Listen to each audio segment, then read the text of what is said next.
That's a pretty good little tilt I sent you, wasn't it? Yeah. I didn't watch it. Trust me, that was sent to me. But I thought you'd enjoy a little fight during the commercial break. Totally.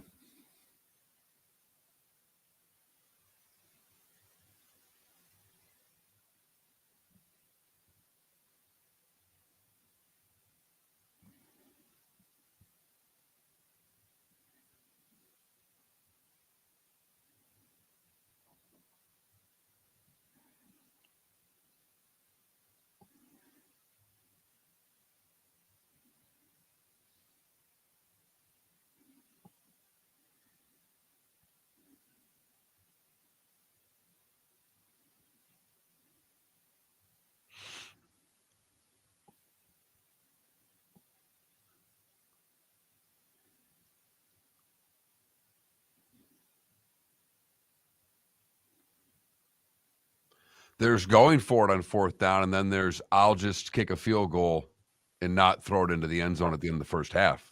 There's old school. There's new Mike school. McCarthy. There's Mike McCarthy. Right.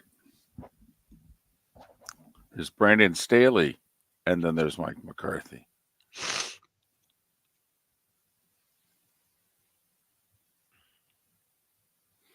So Baby Jules had a concrete mixer. Sounds as if life has been changed forever. Told you.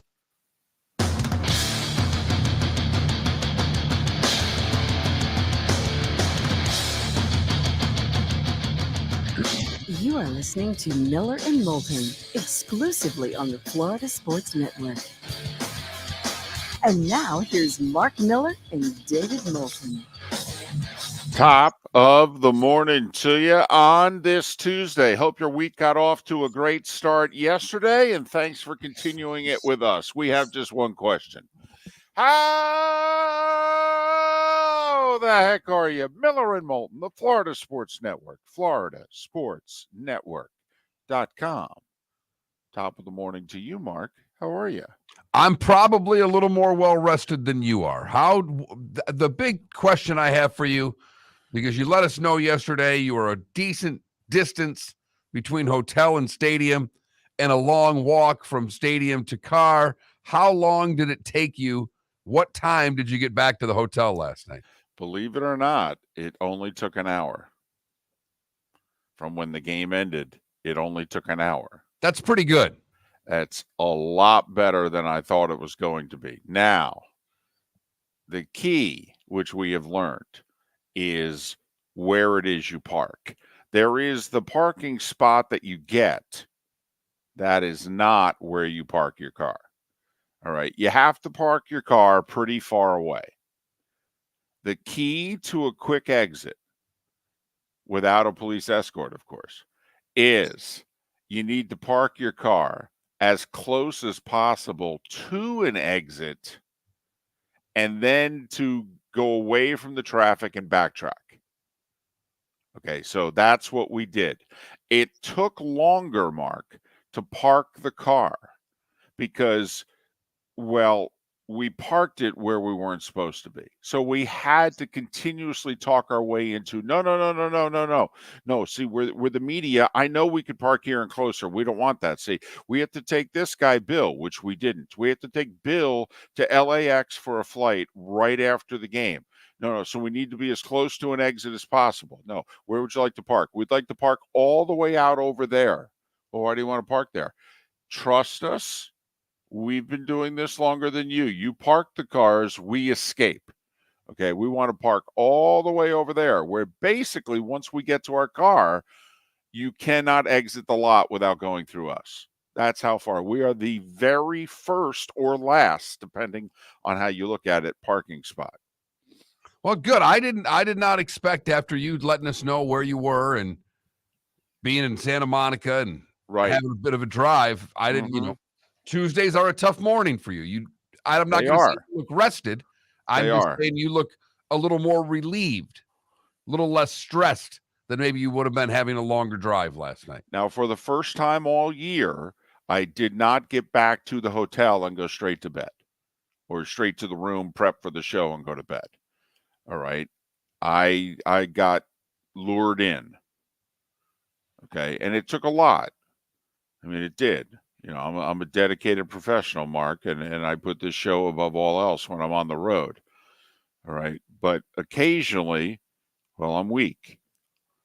And so as I was walking through the hotel lobby, it just took one person of the crew to go, "Hey, David." And well, there you go. I had to sit and drink for an hour. Oh, I thought they were going to say, "Hey, David, pizza." Well, Mark, with the beer comes food. And it turns out, see, it was one of the people who had the police escort, and they had already ordered 3 pizzas. So when I sat down, I literally was handed a slice and a beer. Huh. I didn't ask for either, but since you're offering and I'm here, okay. So I got about 3.5 hours. Well, there's always the plane ride home. Yes. Well, Mark, there's a nap after the show. I mean, I've already got the alarm set. Yeah. 8:27 a.m. All right. The alarm's already set. As soon as this show is done, we cut the promo for, you know, the award-winning Wednesday show. And then poof, that's it. And we do have a great show lined up for you today, by the way. No. Mark, our shows. No. I mean, I know we make fun of us. Okay. And there's a lot to make fun of, but hell no. We've got David Samson. We've got Pat Kirwan. We've got Daniel Wallach to explain to us what in the wide world of sports is going on with sports betting in Florida. Hell, we have an author coming on the show in the bonus hour. No, we have a great show. Hell, tomorrow's show's good. I mean, it is. Bud Elliott, Seth Everett, all right? A buddy of Pro Football Network, whichever buddy they give us, all right? Depending on which buddy wants to be on the show. Yeah. No, we are rocking and rolling, baby. Hell, we got Thursday. We get damn near have the whole week booked. We're ready to go. You're ready. Yeah. We're a poll question away from this show being damn near done. Now, that's on you. That's on you. And I'm ready for it. This commercial break, I got a couple to bounce off of you. Look at this. Man, so this is not a sleep-deprived Tuesday, okay? It is. But it is not. We are bringing the heat. And we brought the heat yesterday with letting you know that when the Cowboys lose with Dak Prescott, they generally win the next time that they play. That's 10-1, ladies and gentlemen. Yes, it is. The Cowboys, after a loss with Dak Prescott in the last 2+ years. The one thing the Cowboys did do, though, yesterday to buck a trend, and since I picked Dallas -2, I didn't necessarily want to give this information out, also because I didn't know the exact specifics. But apparently, teams that had played the Niners the week before were like 1-18 in their last 19 games.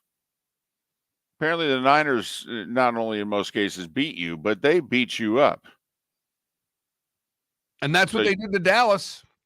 Well, I mean, they beat him up, and they beat him right on the scoreboard, and they beat him up physically. So you had the Dak Prescott streak, which is winner, winner, chicken dinner, and then you had the Niners streak, which is there's a hangover. Playing us, we beat you up. So something had to give last night. And it turned out Dak Prescott in the end said, I'm just going to make one too many plays. I'll beat the Chargers and the Niners streak for that matter. So there. And all you guys who think I suck. All right. I don't. At least not tonight. Huh. You had a nice close game. Aesthetically, it had went in fits and starts for me on the couch. There were moments in which I thought there was some good football being played. There was moments that I went, why am I still awake? Mark, I never sit during the game, ever. In part because when I sit, I can't see what's going on, and my job is to see what's going on. But the game was so exasperating at times, I just grabbed Troy's chair and sat in it. And he would look down at me, and I would literally say, this game is driving me crazy. I need a break. Yeah, I mean, just another one. I mean, what did we have? Nearly 20 penalties last night? Just unbelievable. And I'll tell you what, nobody perfects losing like the Chargers. Could there be a team that at times looks so damn good, not just in uniform, but in style? And this Justin Herbert guy, oh, he's amazing. Oh, there's nothing he can't do. Yeah, he's a 500 quarterback. Win is the one thing he can't do enough of. Yeah. When he can start winning, when he can start winning more, then we can take he and they a little more seriously. I mean, listen, there are those like Trey Wingo who have made a career on winning is not a quarterback stat. Ah, man, I don't know, man. You watch Justin Herbert, and there were the easy plays out there that he didn't make last night. The easy plays, wide open receivers for 50-plus yard gains or touchdowns. He had 2 of them, not under duress either time. All right, make those throws. It's a completely different game. For all his talents, and he is talented, we all know that. But man, oh man, I mean, 2 easy throws, guys wide open, 10, 15 yards open, no pressure, nobody near anybody. Come on, man. Man, I sound like that ESPN segment. But just, I mean, I'm sorry. There's a reason that there's a reason. And I know you can't put all of winning and losing on a quarterback, good or bad, but I don't think it's a coincidence that they're 500 with him. I don't. You know who he reminds me a little of? Romo. Romo looked great. Romo would make no, not that Romo. Holy mackerel. No, not that Romo. Whew. Don't do that to me, Mark. I know it's a little early for that, David. I know. I apologize. I'm a little emotionally fragile for that Romo. But, man, you watched Romo play and you thought, man, this guy is one of the 5 most talented quarterbacks in the league. He can be amazing. And how come they went 8-8 every year? And you know who we blamed it all? We blamed it all on Jason Garrett. We did. It was all Jason Garrett's fault. And he deserved a lot of it. And you know Staley what? deserves a lot of it in this case. Yeah. But not all of it, man. There are winning plays to be made. You know who made them last night? Dak Prescott. And there's not a GM in the league who would take Dak Prescott over Justin Herbert. Not one, including the one who's paying Dak Prescott. But last night, Prescott made more plays. The Chargers didn't have any luck running the football. I thought Eckler would be able to do more in that game, and he didn't. That was my big overview takeaway, that Eckler was taken out of that game almost entirely. And, Mark, you had every reason to believe that, because the one game they played with Eckler this year, they rated for 8,000 yards against the Dolphins. He had over 200 himself, right? And so you figure, well, they got Eckler back. Here we go. Chargers going to have a running game. No. 53 total yards. Eckler had like 27, I think. Yep. Yeah. A Dak leading rusher in the game yesterday, I believe, for both teams, Dak Prescott. So, oh, no, it was not pretty. And I do not like those all-white Cowboy uniforms. Sorry, I don't. Didn't work for me. For that matter, I didn't like the Chargers uniforms either. Sorry. Well, you were set up for it to be really pretty in the powder blues. You don't get it, and right, everything goes south there. Yep. Yep. So anyway, it's a close game. I'm guessing many of you watched until the end or close to it.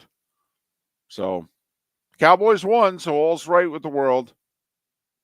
And like I said, this league has its ability to give you close game after close game. And what wasn't all that aesthetically pleasing to watch turns out with the final drive, close play, close game. Cowboys get out with a field goal victory. Miller and Moulton, starting 5, 25 minutes away right here on the Florida Sports Network. Located on the East Trail, locally owned Naples Tiki Bar and Grill is an outdoor eatery next to the Hitching Post Shopping Center. Island-inspired food with a true tiki theme. The best place in Naples to enjoy the beautiful weather in Southwest Florida. The Naples Tiki Bar and Grill offers a great menu for dine-in or takeout. Enjoy our famous pulled pork, huge burgers, and tiki bar cocktails. Don't miss happy hour every day from 3 to 6 and live music 7 days a week. See you soon at the Naples Tiki Bar and Grill, 11498 Tamiami Trail East. Hello, friends and family of Southwest Florida. Are you looking to tap into the electric vehicle market? Well, look no further, because we here at Southwest Florida Golf Carts have just what you need. E-bikes, golf carts, LSVs, scooters, and more. Come down and talk with one of our experienced sales reps, have a soda and a smile, and you could be cruising the streets in your new EV today. Stop by the store or visit our website at flgolfcarts.com and enter for a chance to win $100 off your next purchase by answering John's monthly sports question. Ladies and gentlemen, Hi. Hey, the line starts back here. Ma'am, if your party's not here, you're going to have to go around again. If you had the opportunity to avoid all this, wouldn't you? Salt Live is the official transportation provider of the Miller and Moulton Morning Show, making your trip to and from the airport seamless and stress-free. Salt Live is supported with the help of local partners like the Bayfront Inn. Gather your family and friends and enjoy a leisurely day on the water with a pontoon or deck boat. If you prefer to explore the waterways without a motor, the Bayfront has canoes, standboards, and kayaks. At the end of your journey, enjoy lunch or dinner at the Bamboo Tropical Bar and Grill. The Bayfront Inn, something for everyone on 5th Avenue in downtown Naples. BayfrontInNaples.com. When you need a ride, book with Salt Live Transportation, 308-8686, or book on saltlivetransportation.com.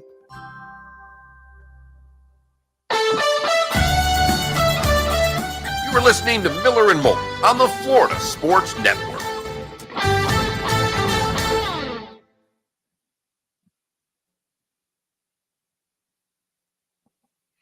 All right, so who has a better shot to be a 1 seed, Miami or Detroit? Okay. Same question, Miami or Jacksonville? Oh, yeah, I don't think many people would pick Jacksonville, but I think it's a good question.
How's everybody doing this morning?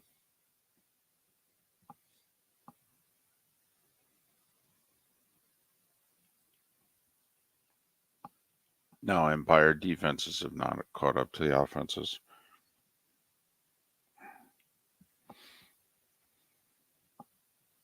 And last night, how many times did teams drive into the red zone, if not inside the 10, and come away with no points? That's what modern defense is. You just hopefully put a unit together that can make a handful of plays in a game. Get a penalty, stop them on third Get down. a penalty, then have a pass rusher, you know.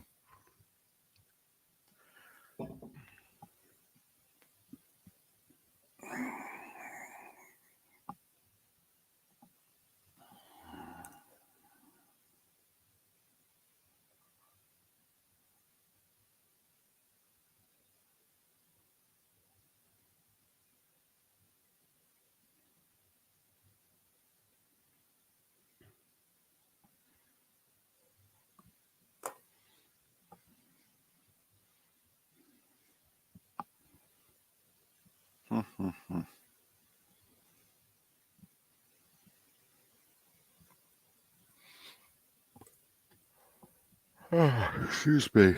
It's going to be a little of that today.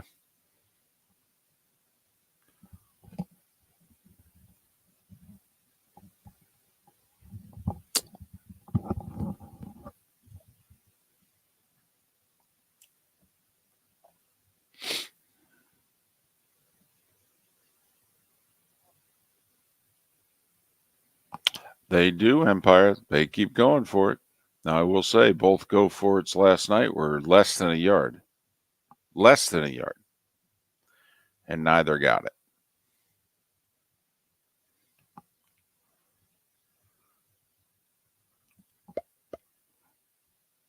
And none of them ran a...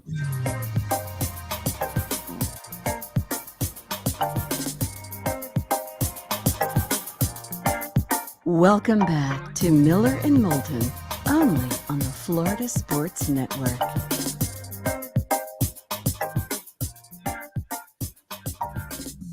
"21 minutes past the hour. Top of the morning to you. Miller and Moulton, the Florida Sports Network, floridasportsnetwork.com.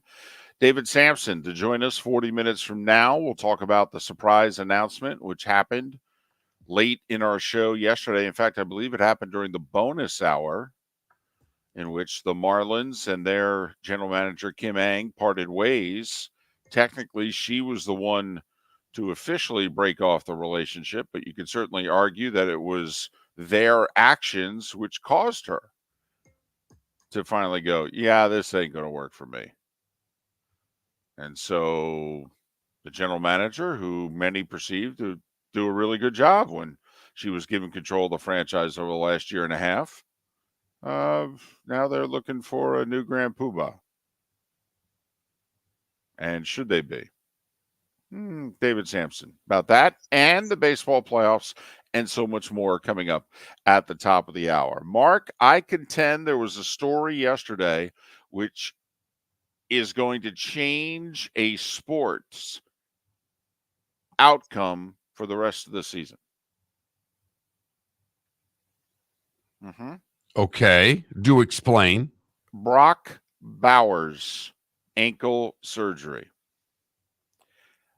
This is a major story, in my opinion. This is more than just the best player on the so-called best team in the country. This, I believe, puts the SEC in danger of missing the playoffs. You heard me. This puts the SEC in danger of missing the playoffs. Can Georgia post a 13-0 without their best player? I mean, that's the first thing. I mean, if they do, obviously, they and the SEC are going to be represented in the playoffs. But, Mark, we have contended since before the season started, before so many very good teams have shown their face. We contended, man, if you got Georgia or Michigan with those schedules, if you don't post a donut, I don't know if we can put you in the playoff. You haven't played anybody. Can we really reward you with the schedule you just played despite the helmet? Well, Mark, can Georgia continue? This is not a great Georgia team. We'll all admit that, right? It is obviously the worst of the last three. But that this is a very good team. Right. Very good. We have no idea if they have the ability to be great, but it doesn't seem so right now. I mean, Kentucky may differ, but, for the most part, we've watched Georgia play this year, and we go, well, they got a lot of talented players, but, I mean, this team get beat by 14 if they played either of the last two teams. I mean, it's not a great team. Yeah, it's not a great team. Well, okay, here we are. Without Brock Bowers, who was going to be a finalist for the Heisman. No, I didn't think he was going to win it. But, by the way, 2 tight ends have won the Heisman. Looked it up in the booth Saturday before the game. Had a little time to kill. 2 tight ends have won the Heisman. None since the 40s.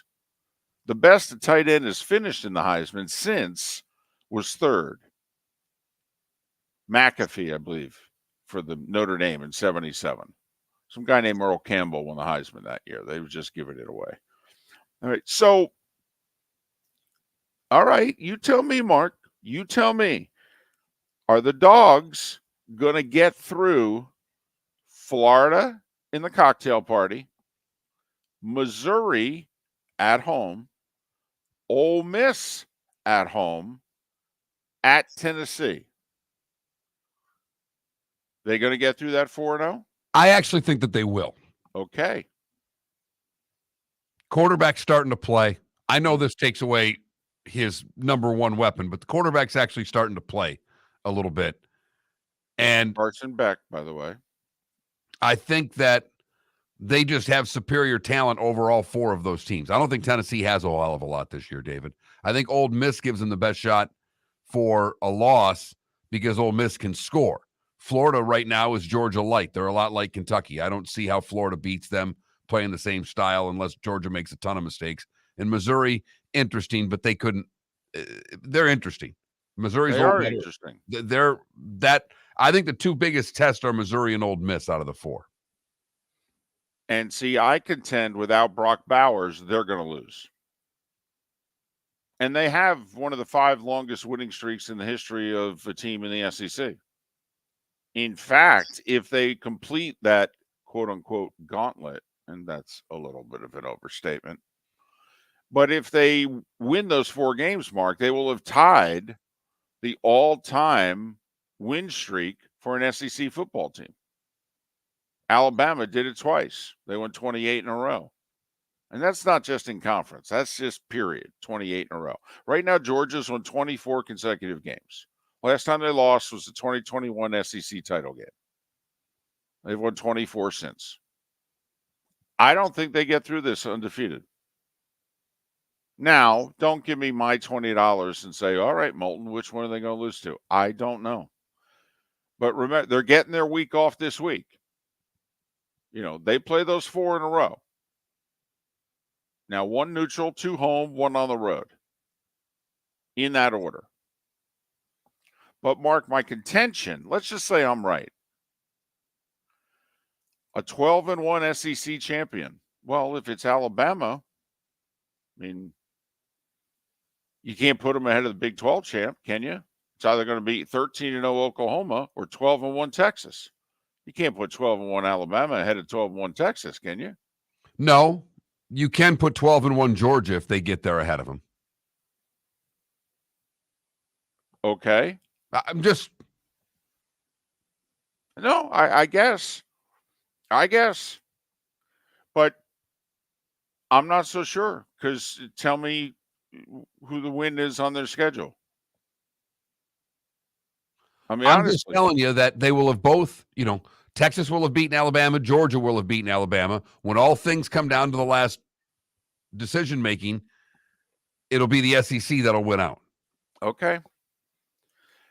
But I think, because let's just say we're going to have an undefeated come out of the Big Ten, which is a big if. But let's just say we have an undefeated come out of the Big Ten. That this whole Penn State, Ohio State, Michigan thing, that somebody gets through unscathed. Florida State right now looks as if they're going to be favored in every game they play the rest of the way. And we could have an undefeated out of the Pac-12, but then again, we could have a 12-1 come out of the Pac-12. And let's face it, they've all played some teams. I mean, they should get the benefit of the doubt. A 12-1 Pac-12 team should go to the playoff, period. Should.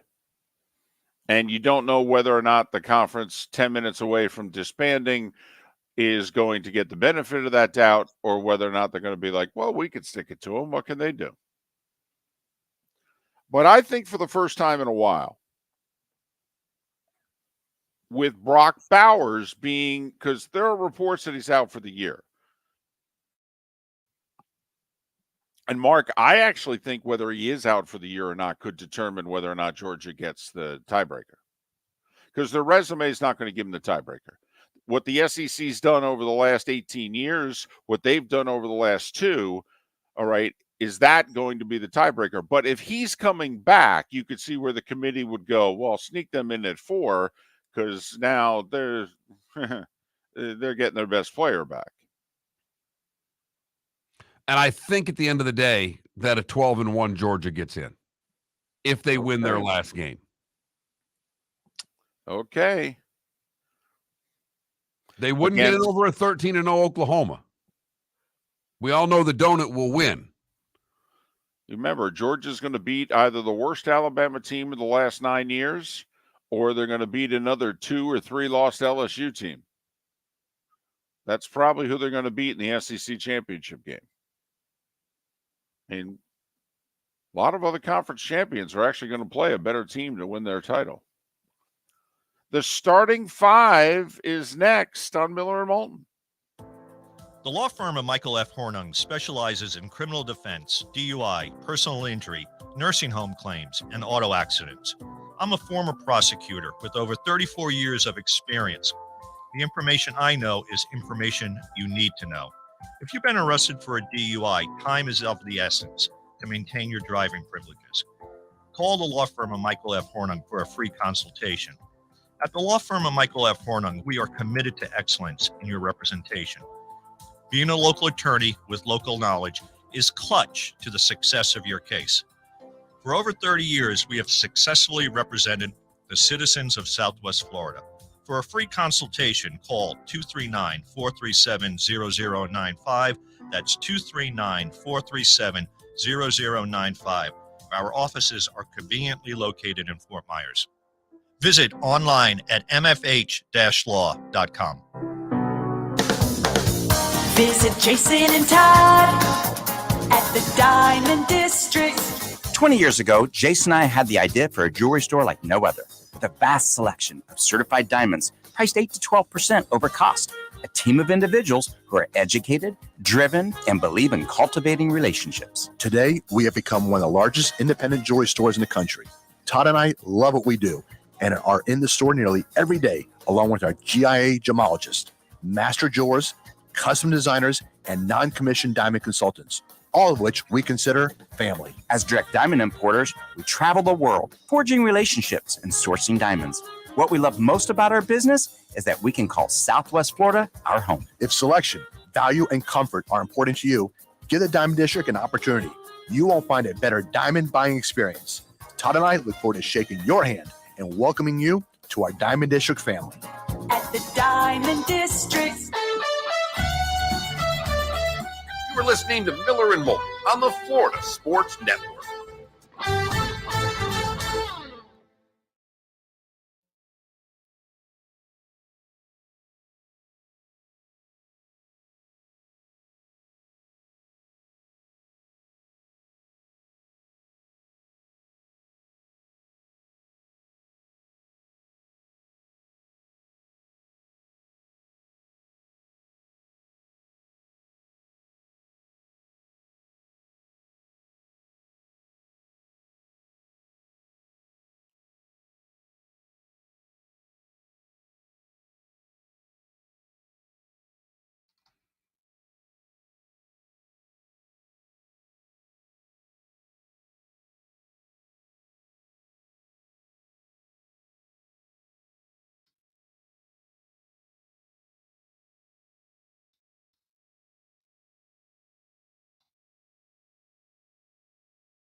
Are we having trouble getting David back on?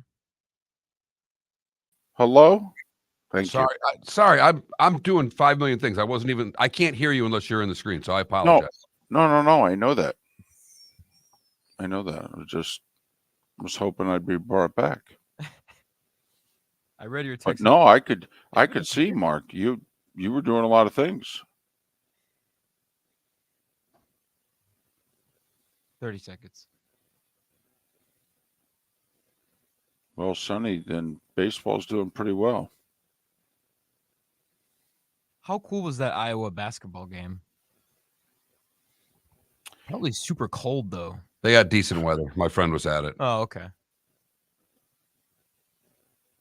It's like the last day of the year that they could do something like that. Basically 50 degrees all day long there. Which is balmy. Yeah, and it's 50.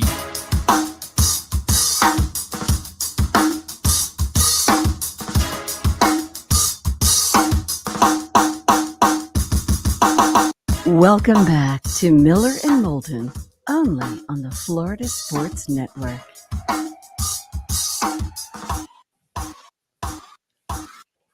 "22 minutes till the top of the hour, which brings us David Samson for his weekly visit. Miller and Moulton, the Florida Sports Network, floridasportsnetwork.com. All right. What's our poll question? Well, what I have out there, or what I'm about to put out there, is who has a better shot of being a 1 seed in the NFL this year? The Miami Dolphins or the Detroit Lions? Look at you. Because if we put any of the other 5-1 teams on there, they would more than likely win. So you put 2 5-1 teams who, let's just say their recent history doesn't bring you a lot of faith that they can keep on keeping on. So if you have to put a few shekels on one of them to actually keep on keeping on, which one's it going to be? Well, Mark, you know which one I'd vote for because I picked him to be the one at the beginning of the year, to a lot of laughter, a lot of pointing, a lot of what the heck do we even listen to this guy for? He's a moron. That's your Detroit Lions. And I know they're not yours, but, I mean. I have a soft spot. I have a soft spot for the Detroit Lions. I do. I'm born and raised in Michigan, but it was hard when the team I rooted for on Saturday lost every week to turn around and put that much faith in the team on Sunday who was going to do the same damn thing. I understand. I mean, you can only handle so much as a child, okay, as a teen, as a young man. I get it. You need some positive reinforcement. Well, hell, you married a Steeler fan. See, so, once again, you even knew later on in life, you're like, I just need to marry a winner. I need to marry somebody who's going to be happy most Sundays. All right. So that's my vote. What's yours? That Mark Miller, the David Moulton. I'll get to it eventually. I will. Florida Sports Network and floridasportsnetwork.com. All right. Look at that. 20 minutes before the hour. Got our poll question up. The shape up continues. Ladies and gentlemen, it is time for The Starting Five. 5 stories you need to know. It's the Starting Five on Miller and Moulton. Here's number 1. Dak does it again. And by doing it again, I mean coming off a loss, he then wins. He's 10-1 after a loss the last 2+ years. Cowboys wasn't pretty, but it was entertaining in a car wreck sort of way. 20-17 over the LA Chargers. Dallas is 4-2, LA's 2-3. And, good news for the Chargers. I mean, they've got Kansas City next week. The Chiefs lose so many division games. Get themselves right in that 2-4 hole where they are playing must-win games by early December. Dak with 272 yards passing and 40 yards rushing. And he threw for 1 and he ran for 1. So there. Cowboys, by the way, bye week. And then they host the Rams. So there. Other NFL news. Did you see Jim Irsay just nonchalantly say, "Oh yeah, Anthony Richardson, quote, probably out for the year"? Oh, I'm sorry. What was that? Yeah. Uh-huh. Quote, yeah, he's probably done for the year. Oh. Well, okay. I mean, you're starting quarterback. You're right. Franchise quarterback, the guy you took 4th overall. Oh, okay. No biggie then. Well, wait a minute. I thought it was just a sprained shoulder. Thought it was a bruise. You know, those of us who didn't go to medicine school, okay, but have watched, ER over the years. So when he walked off the field with the shoulder slumping down to like the middle of his chest, you mean it was more serious than that? Really? But all laughing aside, Anthony Richardson couldn't stay healthy in college, and now, he didn't even make it through 4 games because he missed one of the first 4 with an injury. So it's going to be the Minshew show for the rest of the year in Indianapolis. The Rams, remember Kirwan Williams, the big second half he had against Arizona just 36 hours ago. Yeah, he sprained an ankle late in the win over the Cardinals, and the Rams running back likely out for at least this Sunday's game against the Steelers, and we don't even know if he'll make it back for the Cowboys game the following week. Lions running back David Montgomery. I liked this description, Mark. Likely out for, quote, a while. See, a little bit. Oh, a little bit? Okay, I'm sorry. He was a little bit. A little bit. A little bit. How long is David Montgomery going to be out? A little bit. A little bit. Is that 2 weeks, 3 weeks, 4 weeks? A little bit. Yep. So there you go. He's got a rib injury, which would seem painful for anyone. For a running back, they get hit a lot. Where do they get hit? Oh, sometimes in the ribs. Christian McCaffrey, they're optimistic he'll be able to play Monday night in Minneapolis against the Vikings. Deebo Samuel, not as optimistic. Not as optimistic. And remember the big fella, Trent Williams, he ended the game limping. So that's all, no big deal. Nothing to see here with the Niners. Just McCaffrey, Deebo Samuel, and Trent Williams. That's all. Fortunately, they're playing the Vikings. I know. Titans quarterback Ryan Tannehill, high ankle sprain. Well, we know what that means, right? He'll probably be out for Mark a little bit. Oh, certainly for a little bit. Maybe even a while. Yeah. So is this the end of Tannehill in Tennessee? Do they put one of those 2 young quarterbacks in and just go with it? Especially once they start losing. What else we got? College football news. Brock Bowers, Georgia, sending out a release yesterday. He's going to need ankle surgery to, quote, stabilize the ankle. That doesn't sound good. And how long is he going to be out? Quote, a while. Oh, some reports are for the rest of the year. It certainly seems as if he's going to miss the rest of the regular season. Florida, Missouri, Ole Miss, Tennessee, and Georgia Tech. Can he make it back in time for the SEC title game? Can he make it back in time for potentially a playoff game, which would be in 10 weeks? But Brock Bowers' availability for the rest of the regular season is doubtful because, unlike David Montgomery of the Lions, is going to be out for, quote, a little bit. Bowers is officially going to be out for, quote, a while. Very technical terms here, David. Hard to keep up with the starting 5 this morning. But I think it's great because then those of us, we can speculate on these injuries and we don't have to have gone to med school and amassed all that debt. We could just say, what are you talking about? I've watched a couple of medical shows and I've watched plenty of football. And besides, I know the difference between a little bit and a while. So there, I'm an expert. Baseball. Texas scored 4 in the first off Framber Valdez, and they didn't need much more. In fact, one more run was it. Nathan Eovaldi, he's just good enough yesterday. 6 innings, 3-run ball. He got out of bases loaded, nobody out jam in the 5th when they were up 5-2. 2 strikeouts and a ground out. Great pitching there by Eovaldi to get out of that inning. And that was pretty much the game, even though Yordan Alvarez hit 2 homers for the Astros. 5-4 Texas. They're up 2 spit over Houston. They haven't lost yet in the postseason. You know, Mark, that's a dadgum good point. 7-0 against a bunch of, weak teams.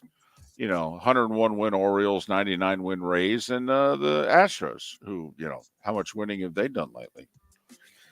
So the Phillies, Schwarber and Harper homered in the first, Castellanos in the second, and it was like 5-0 in the fourth.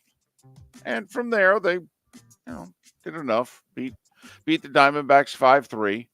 Game 2, 8 o'clock tonight. I think it's on FS1. And the Marlins and Kim Ang in a story that broke around 9 o'clock yesterday morning. Parting ways. Kim was the Marlins GM. She led them to the playoffs for the first time in a full season in 20 years. Made a bunch of terrific moves in the last year to do so. And yet the Marlins answered by saying, yeah, we're going to bring in somebody to put over you. Okay, you're not going to have, you're not going to run the team.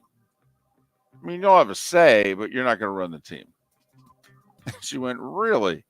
And they said, yeah, here's a contract extension. She went, no, I'm good. I'm good, thanks. I could get this job anywhere, quite frankly. I've had this job before. So I'll do it elsewhere. Thanks a lot. Appreciate it. This was fun.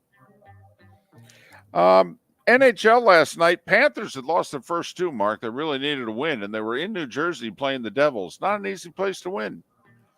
But they led 4-0 early third and then hung on for dear life and won 4-3. Sam Reinhart with 2 goals for the Panthers as they get off the schneid. Rangers edged Arizona 2-1. Blackhawks surprised Toronto in Toronto 4-1. Bedard not on the score sheet. Washington in a shootout over Calgary 3-2. And your Red Wings with a nice performance. James Reimer with 23 saves and a shutout. 4-0 Detroit over Columbus. And there you go. So we approach 10 minutes before the hour. I probably missed something, but I'm sleep deprived. I can get away with missing something on Tuesday. It's the other 4 days I have no margin for error. 10 minutes before the hour, that was the Starting 5 every weekday morning at this time on Miller and Moulton.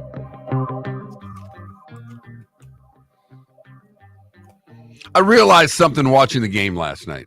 There are a lot of people that can, root against the Patriots now and have because of all their success. I think I am and I said it yesterday during the show, I'm an anti-Cowboy person. I wasn't for the Chargers. I was wanting Dallas to lose. All the coverage that they get makes me dislike them that much more. And it's nothing to do with the Cowboys. It's the coverage they receive. So there's no one specifically on the Cowboys, even though you're not in Dak's corner. You don't dislike Dak. I don't dislike Dak. I mean, you can't read and hear and see them talk about the quality of the person that Dak is as a leader and me not like him. I just don't think he's good. He's not a quarterback I'd choose. He's a middle ground guy at best. He's not going to lead you to a championship. He's not my quarterback. But that's not why I dislike the Cowboys. I really came to the conclusion last night that I dislike the Cowboys. Like my wife dislikes the Patriots and the Ravens. She can't pick between the two, which she dislikes more. Yeah, but that's different. That's like your dislike of Notre Dame and Michigan. Okay, as a Michigan State fan. Okay, that actually has to do with a rivalry. Right. Right. You're disliking the Cowboys because you're sick of all the talk about them. Yes. Right. And I want them to lose so they can figure out a narrative to keep Dallas in the A block, even though they're a B or a C block story. Oh, well, that's easy. I mean, hell, they've been doing it with the Lakers for the last few years. I mean, you just switch the name of this, graphic. Hey, do me a favor. Take those Lakers graphics from the last few years. Can you just insert Cowboys? Yeah, no, that works. That works. Change the logo, too, while you're at it. It would look awkward if we had the Lakers logo on a Cowboys question. So, yeah, change the graphic and change the team. Yeah, no, I'm sure it applies. Throw an NFL logo up there, and we should be in good shape. Yeah, yeah. Yeah, of course we're going to have that in the A block. A block, by the way, means the first block of a TV show. A block, B block, C block. It's very technical. It means 1, 2, 3. Very complicated. So, all right. I understand. I got it. And I should be old enough to not have these type of grudges towards teams, but I can't help myself. I think you speak for most NFL fans around the country, Mark. The Cowboys are probably, they have that title as the most hated team in 2023. Not all time. And the most popular. While also being the most popular. See, it works both ways.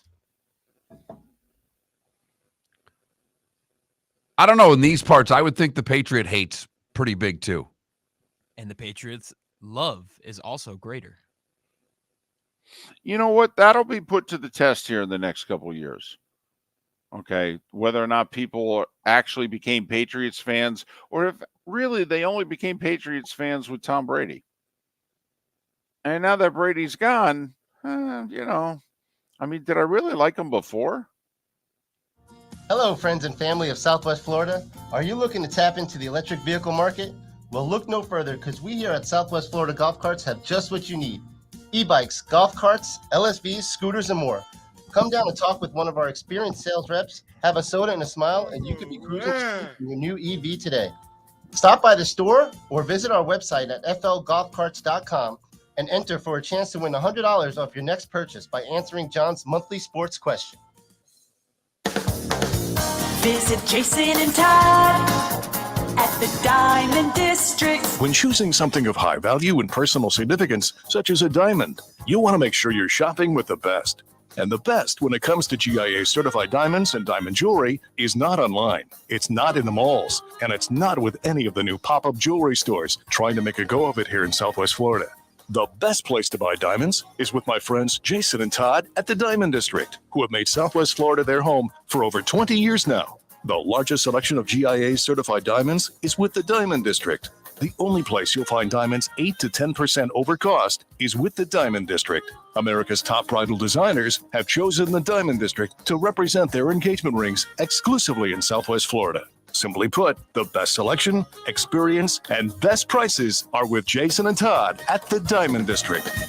Visit Jason and Todd at the Diamond District. Located on the East Trail, locally owned Naples Tiki Bar and Grill is an outdoor eatery next to the Hitching Post Shopping Center. Island-inspired food with a true tiki theme. The best place in Naples to enjoy the beautiful weather in Southwest Florida. The Naples Tiki Bar and Grill offers a great menu for dine-in or takeout. Enjoy our famous pulled pork, huge burgers, and tiki bar cocktails. Don't miss happy hour every day from 3 to 6 and live music 7 days a week. See you soon at the Naples Tiki Bar and Grill, 11498 Tamiami Trail East.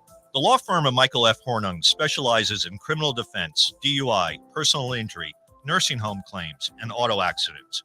I'm a former prosecutor with over 34 years of experience. The information I know is information you need to know.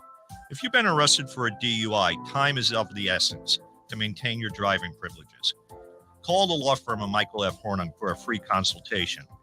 At the law firm of Michael F. Hornung, we are committed to excellence in your representation. Being a local attorney with local knowledge is clutch to the success of your case. For over 30 years, we have successfully represented the citizens of Southwest Florida. For a free consultation, call 239-437-0095. That's 239-437-0095. Our offices are conveniently located in Fort Myers. Visit online at mfh-law.com. You are listening to Miller and Moulton on the Florida Sports Network.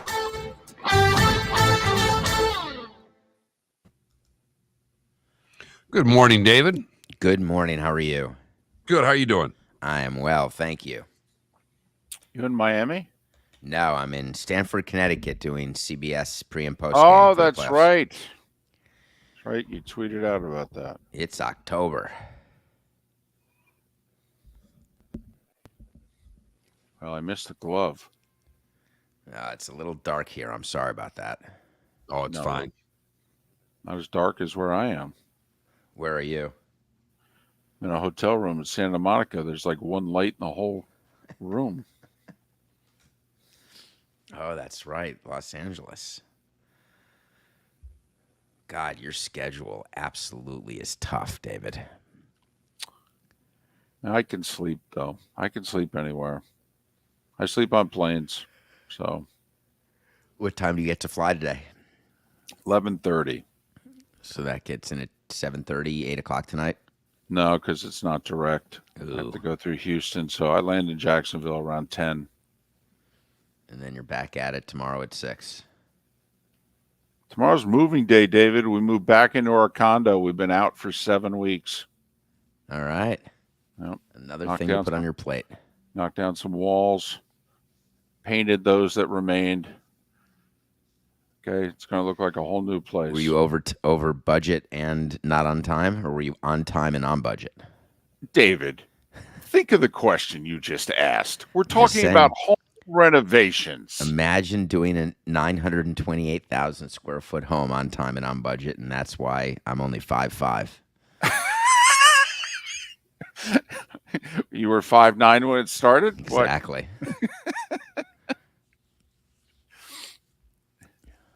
David, they told me 4 weeks. I rented an Airbnb for 7.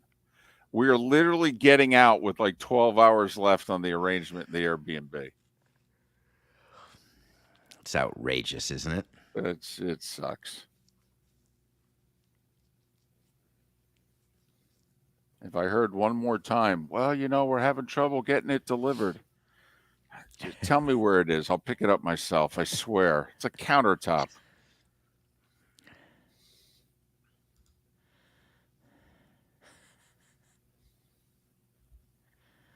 I did see PTSD just thinking about building the stadium.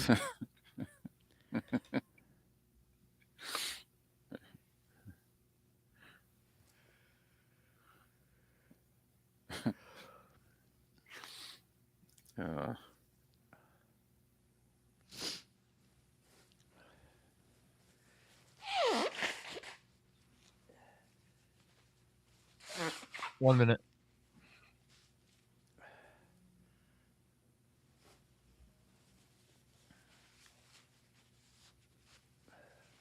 So, were you?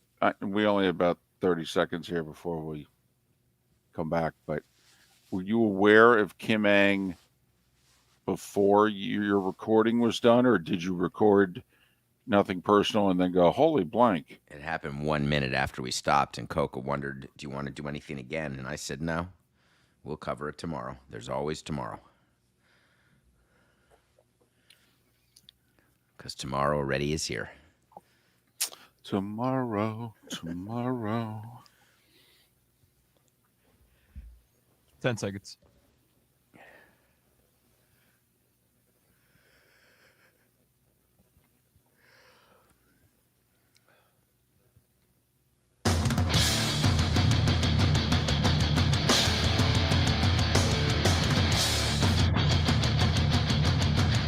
You are listening to Miller and Moulton, exclusively on the Florida Sports Network. And now, here's Mark Miller and David Moulton. Hour 2 of Miller and Moulton on this Tuesday. Thanks so much for being with us. I come at you from Santa Monica after Monday Night Football. Cowboys edging the Chargers. David Samson joins us from Connecticut, CBS headquarters, CBS Sports HQ, because he's their MLB playoff analyst and has been for years. But he joins us, nothing personal, David Samson. He records it every day, 8 a.m. live. And you know where to download it and to follow him on Twix, Twitter/X at David the letter P Samson, David P Samson. How are you? I am great. It's my favorite time of year, actually. So I never get tired during October. Well, obviously the baseball playoffs are out and running. The Rangers can't lose, David. I mean, this is quite a phenomenon. They roll through the Rays, they roll through the Orioles, and they get the first two against the Astros after losing the division to finish the regular season. So coming in hot doesn't mean a damn thing to them. Well, the Rangers have been all season very, very streaky, which is very tough when a team is that way. We would always prefer to have more consistency. And now the Rangers are on a bender, there's no doubt. But if you're Dusty Baker, you're telling your team, just get one. We stink at home anyway. We're great on the road. Let's get game 3. And before you know it, the Rangers can lose 4 in a row, and this series could be over the other way. As Bochy is saying, just keep it going. Is there any chance we can get 6 more games as part of this streak? But once you're a streaky team like this, it happens in the playoffs. And once it ends, I predict the Astros will go on a little roll here. Okay. In your esteemed opinion, is there something about Bochy that is truly different from the other managers? Because when he gets a team to October, his teams win. Well, that's true, and Bochy's a great guy, and I've enjoyed spending time with him over the years. He had Tim Lincecum. He had a team that was absolutely stacked and loaded, and the Texas Rangers are streaky and have a lineup that is just hard to get through. Bochy is calm. He's got gravitas. He has the same expression which players look at when they're up 2, when they're down 2, when they've won 4 in a row, when they've lost 4 in a row. The guy doesn't change. And that can be very good. There's some managers who wear their emotions on their sleeve, and Bochy doesn't do that. And that's the type of manager this team wanted, needed, and it's working out for them right now. That's for sure. David Samson joining us on Miller and Moulton. We had a little glitch there, so I'm glad everybody is back and we're hearing everything correctly. On the other side, the Philadelphia Phillies just keep hitting home runs. I mean, amazing. It's hard to stop an offense when you have that kind of power up and down the lineup. Seem to be getting it from everywhere, David. So you have to have an approach, and I have a few suggestions for Arizona. Let's start with, to Schwarber, I'm not throwing the first pitch of the game down the middle fastball. That's just a starter. I'm throwing a breaking ball, or I'm throwing a fastball completely out of the zone. I'm not letting Schwarber get me on the first pitch. Then when it gets to Harper, he's the guy I have circled in my lineup. I'm not letting him get me at all. I'm giving him what we used to call the BT. The BT is the Bonds treatment. I will let anybody beat me, but not you, Bryce Harper. And Gallen, within 4 pitches, had given up a home run to Harper as well. And then in his next at-bat, there was a base open, first base open. And instead of walking Harper, pitched to him on the first pitch, RBI single. You just can't let the one guy beat you who you promised not to let beat you. I believe Torey Lovello and the rest of the Diamondbacks will put their head together and realize that starting tonight, they have to have a different approach. Do you like the Phillies in the series, though? Yeah, I thought the Phillies would win in 5. My concern is I thought the Diamondbacks could be satisfied, judging by what happened after they beat the Dodgers and jumping in the pool and celebrating. I like that, but I just thought if they're satisfied, they're in trouble. And then I thought that Philadelphia, if they have Wheeler and Nola pitching the way they did last postseason, they're pitching like co-aces. Reminded me of Schilling and Johnson back in the Diamondback days. Not really how they pitched during the regular season where you could get them. But if they pitch the way they're pitching, it's going to be very, very difficult to beat them, especially at that lineup where you're getting home runs, as you said, Mark, up and down. Kim Ng was not retained by the Marlins, or she did not want to come back in a different role. That kind of broke really in the last hour of our show yesterday after you were done with your podcast. Just curious. I mean, she did a hell of a job. We were surprised all year long she wasn't getting an extension. Now I guess we know a little bit more as to the whys. So, yeah, this broke at about 8:46, and I finished recording at 8:45. And my producer and I decided not to go back and redo the audio because I did an entire section of the show yesterday on women in sports. And Alyssa Nacken, who is the coach who got interviewed by the Giants, and then Kim Ng and the power of women and how change is coming. And 30 seconds later, she was let go. And the irony is not lost on me. That's what live television, audio, video is. But I saw this coming. And the reason I saw this coming is people in the game were understanding of what was going on in Miami. Let's be very clear. Kim was not running the baseball side. It was Jeter. And when Jeter left, Kim was the only person in charge, was the top person. But that said, Kim's strength, she was brought in, the first female general manager, brought a lot of good attention to the Marlins that they needed after they had let go of a minority GM, Michael Hill. Don't forget how this all happened. And then all of a sudden the Marlins, she's on the front page of magazines and all this great stuff is happening. But at the end of the day, the Marlins with their payroll, and their payroll was way too high given their revenues, they had an amazing record in one-run games. They did not have a great job developing. They did not improve their minor league system much. They just have not really done much under Jeter. And they thought and realized they needed to bring in a president of baseball ops, exactly the way Steve Cohen acted. Let's remember, with Billy Epler. He wanted a president of baseball ops above Billy Epler. And that's what Bruce Sherman wanted above Kim. And Kim did not want that. She felt she should be and could be a number one. And so that was it. They parted ways. And the question will be, will she get another number one job? And the only one available is Boston right now. And we don't know what will happen there. But people are surprised, and I understand, and people are hurt because she's a woman who's no longer in that position, so it feels like a step backwards. And it is for baseball in that regard. But for the Marlins, I viewed this as something that Bruce Sherman had been trying to do for a long time. So it sounds like you're okay with the divorce, that it's like, hey, sometimes, the way you see things and the way I see things, they're not the same. I'd like to keep you, but if you don't want to stay in the role I see you for, I understand. How many times do employers say to employees, here's what I see for you next year. I see no promotion. I see a raise of 3%. And the employee says, I want a raise of 10%, and I want to become a vice president. And the employer then has the choice. Do you give in or do you let the employee go? And that's all. It's the same thing that happened here. You can call it philosophical differences if you want. You can call it an argument based on money or title. And that's really what it is. She wanted more money and more title and more responsibility than what Bruce Sherman was willing to give. And that is Bruce Sherman's prerogative. And he's coming off a situation where he had no power when Derek was there. Derek was running roughshod over Bruce. So Bruce finally fired him and now wants to run the team as all 30 owners do. And this is one of his steps, is bringing in a president of baseball ops. And it's his prerogative to think that there's someone other than Kim who should be doing that. Both the Rays and Marlins had great regular seasons, but now we're going to be up against it. I mean, how are these teams going to stay the same? Because they both, you just mentioned, the Marlins' salary was above their revenues. So they're going to be cutting players. I mean, can they keep this going, David? So there'll be players who naturally leave on the Marlins, like Jorge Soler, who is going to likely opt out of his contract. But then you get natural raises with arbitration or signed deals. They've got Sandy having Tommy John surgery, making $9 million not to pitch. So what the Marlins and Rays have to do, and only the Rays have done it well over the decades, is you've got to churn and burn, we used to call it. It's when you maneuver your payroll to keep it the same, and when players graduate, meaning they're starting to make too much money, you've got to move on. And you've got to have the ability to do it, or your payroll gets out of control.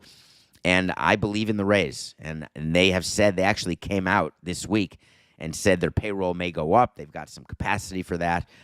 But here's an example. Tyler Glasnow, he's making an extra $20 million this coming year. So automatically their payroll has to go up if they keep him. And if they keep all their arbitration-eligible players, I believe their payroll will be way higher than they want it to be. So they'll make changes. But, boy, they've earned my respect that the changes they make will be fine because the Rays win and win and win. Do you think it's a bad look for the Marlins, and not because she's a woman, but because she had success? And it's a franchise that, you guys won the World Series twice, but she was the charge of the team the only other time they've even made the playoffs in a full season. So it's a franchise with not a lot of winning history, and she had them somewhat successful at least, and they let her go. So it's a great PR question, but you have to look a little deeper into the season. When you look at where the Marlins payroll was, I think it was the second highest in franchise history. They needed to be record-setting in one-run games, and then they basically snuck into the playoffs and watched and realized they weren't even close to the Phillies or the Braves or the Mets, frankly, because the Mets had an anomaly of a season. And so the Marlins were looking and saying, wow, we don't want to be suckered into thinking that we're successful. when in fact we're not here to lose in the first round of the wild card. We want to compete for World Series championships, and the team is constituted just doesn't have that offensive ability. Their pitching's fine, but guess what? They're up against a lot of injuries. So it's going to be very interesting to see what moves are made, and especially who's brought in by Bruce Sherman. I think that there is a candidate out there who would make perfect sense, who was let go without Bruce Sherman even knowing, and is someone who knows the organization and knows how to work with Bruce and knows how to build a winner in Florida. And I'm talking about Michael Hill, who's in baseball right now as a senior VP. A reunion with Michael Hill would certainly be interesting, wouldn't it? Well, you know him well. That would be fascinating. I mean, that doesn't usually happen. The reunion, when you part ways with someone, that's usually the end. What makes you think that they could have a reunion? Well, as I think about it and read the tea leaves, I think about the fact that Bruce Sherman would tell you if you gave him truth serum and he were forced to tell you the truth, he would say that he didn't even know that Jeter was letting Mike Hill go, that there wasn't going to be a continued relationship with Mike Hill. And that shows you how the team was being run and why Jeter was eventually fired, because he had just run amok. And so Bruce Sherman and Mike Hill, I think, have stayed in touch. There's no bad blood at all. Mike Hill knows the game. He knows the community. He knows the team. There's no ramp-up period. Remember, Jerry Reinsdorf said, I want to hire from within because I don't want to waste time having somebody get to know our team. Well, guess what? Mike Hill already knows that team. He's David Samson. Joins us every Tuesday at 7 a.m. Nothing Personal is his podcast. He will be recording that in a matter of minutes. Thanks for listening to Miller and Moulton. Back with more in a moment right here on the Florida Sports Network.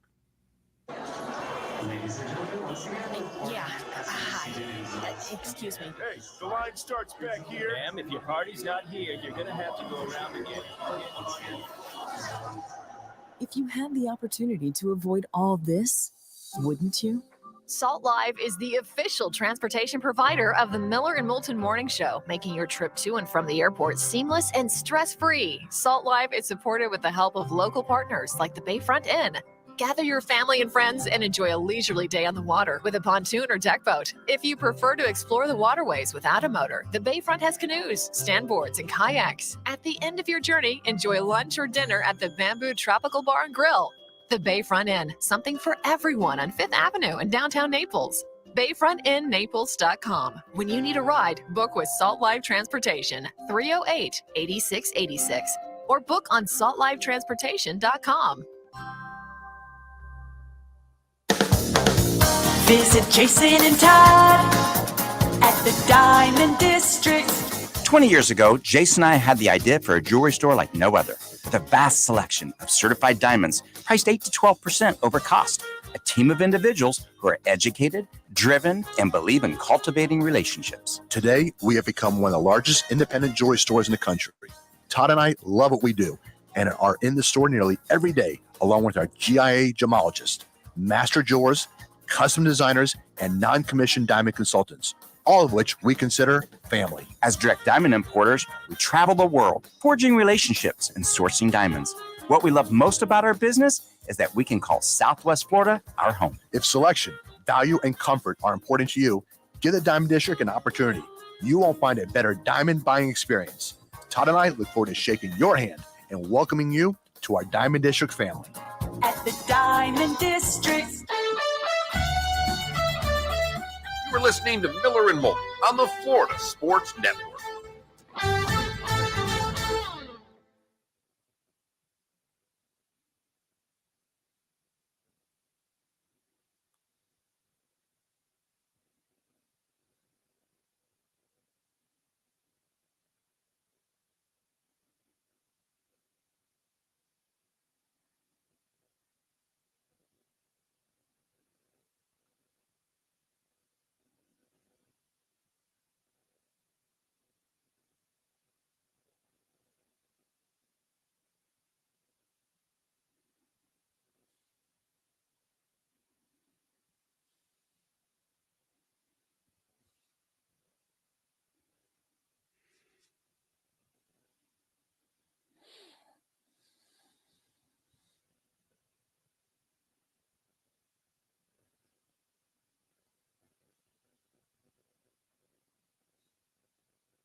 The Yankee fan, Mark, in the building in which you sit, was listening to our baseball segment. So, of course, he's texting me like crazy, all fired up. Well, if the Marlins can't afford these guys, my Yankees should be able to take some of them off their hands. Like a Rise. Let's sign a Rise. And it still won't matter. Who I actually think would be a great signing for the Yankees. They need more guys who can put the ball in play. Imagine if he hit leadoff, having won back-to-back batting titles before Judge and, plus a left-handed bat in that stadium. He's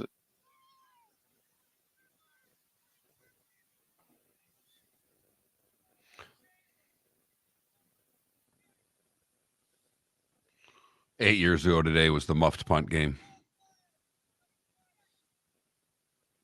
Michigan State. It's been that long? Yeah.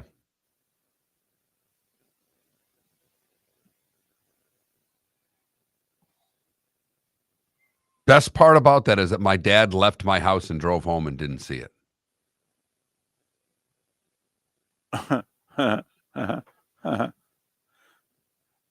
So he got home and thought they had won?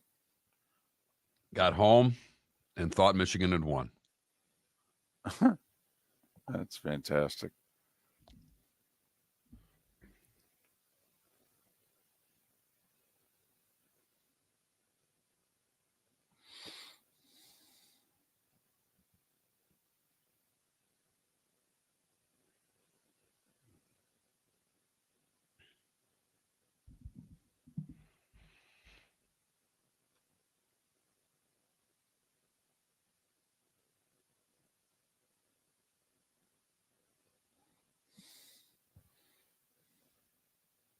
Ten seconds.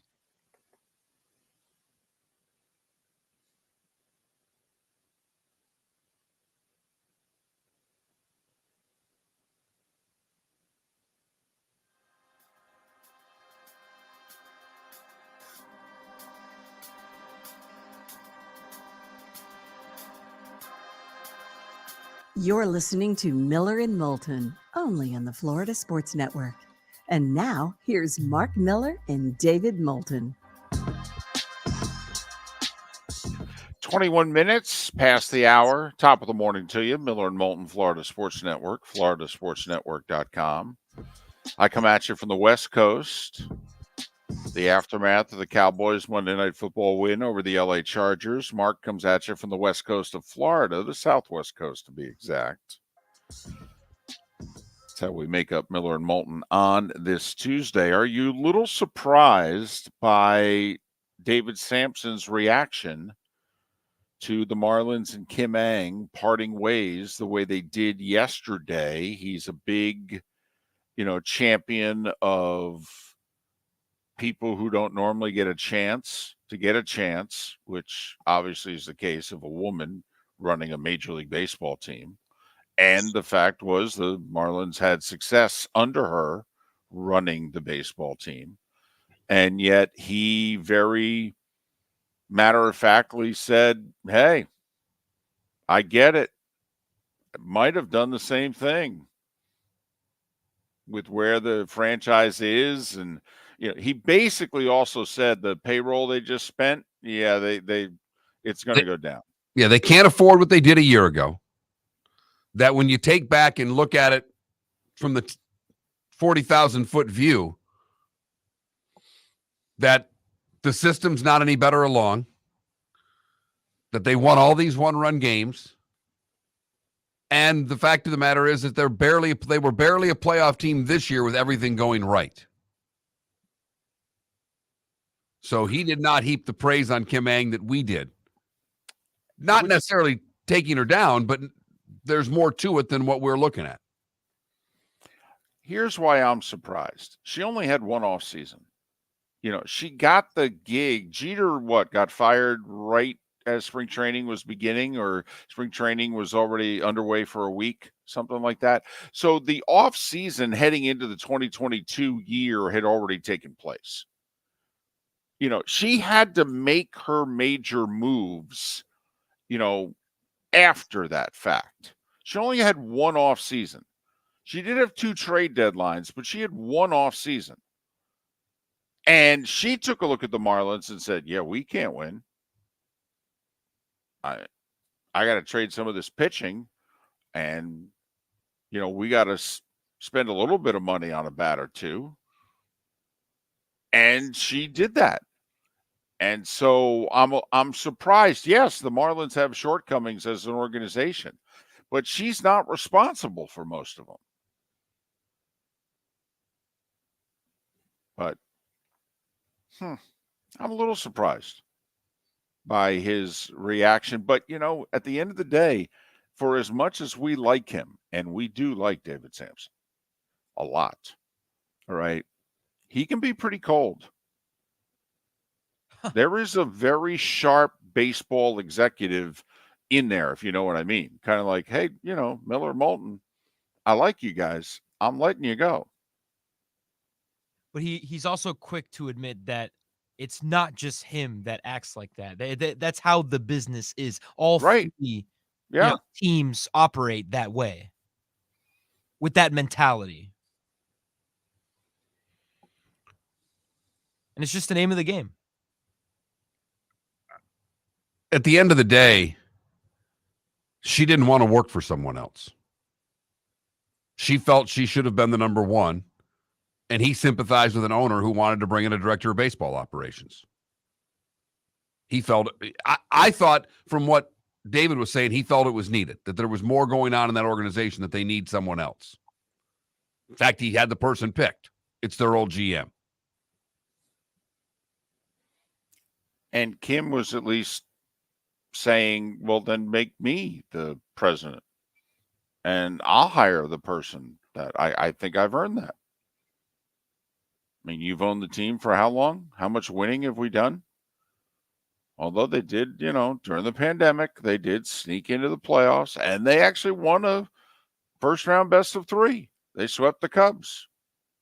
So this is twice in 4 years the Marlins have made the playoffs. I mean, they made the playoffs twice in their whole history. Since Bruce Sherman has become majority owner of the team, they've made the playoffs twice. And here he is wanting more. But also as David Samson, who knows the business of baseball in Miami as well as anyone, he's cautioning us. He's like, they're losing a lot of money. I'm just letting you know, they're losing a lot of money. Time now for our play of the day. Felipe, what do you have for us? Well, there was some decent football, Monday Night Football, but there was some pretty good baseball going on in Philadelphia. The Phillies, I mean, all they do is just hit home runs, and they wasted no time to do that. Kyle Schwarber, first pitch, bottom of the first inning. Schwarber climbs in, and we're ready to go. The pitch. Swing and a drive. Right field. Way back. And gone. Off the scoreboard in right.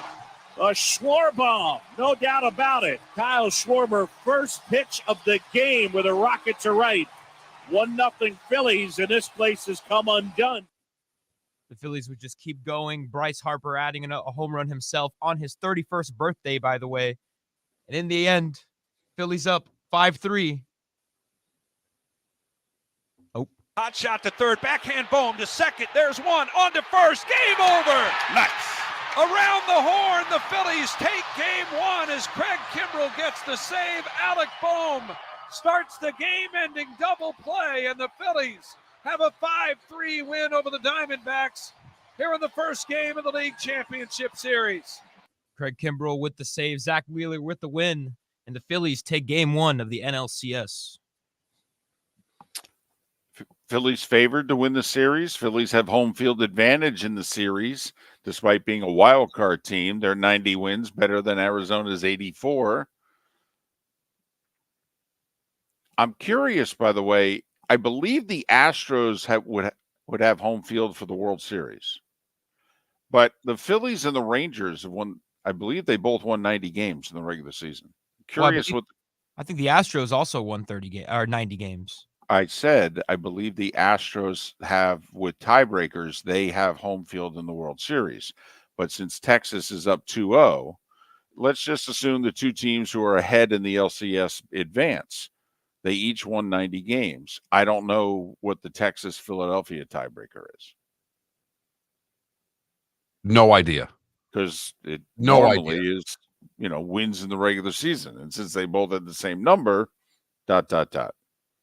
But they probably played at least one series against one another. It would probably be head-to-head, but let's hope it wasn't a two-gamer that they split, which happened occasionally in right with the division crossover. So that's our plays of the day. The one at the beginning and one at the end. We got the beginning of the game with the Schwarbaum, and then we got the double play to end the game as the Phillies go up 1-0. The Rangers are up 2-0 in their series against the Astros. Jeff in Iowa in our Twitch chat room said the Rangers swept the Phillies in the opening series of the year. So Texas would have home field advantage. Thank you, Jacob deGrom.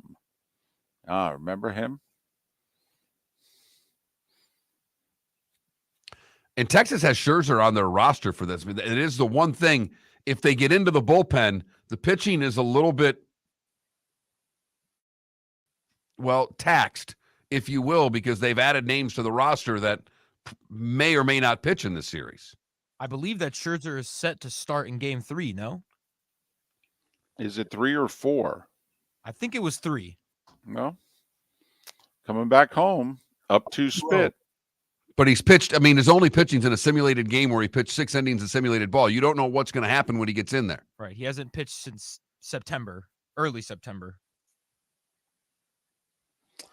Hey, if Bruce Bochy touches you in October, you perform. That seems to be how it works in the last 13 years in Major League Baseball. If Bruce Bochy's team makes it to October, I don't know why we didn't jump on the Rangers bandwagon. We forgot who the manager was. Miller and Moulton. Pat Kirwan in a half an hour talking all things NFL here on the Florida Sports Network.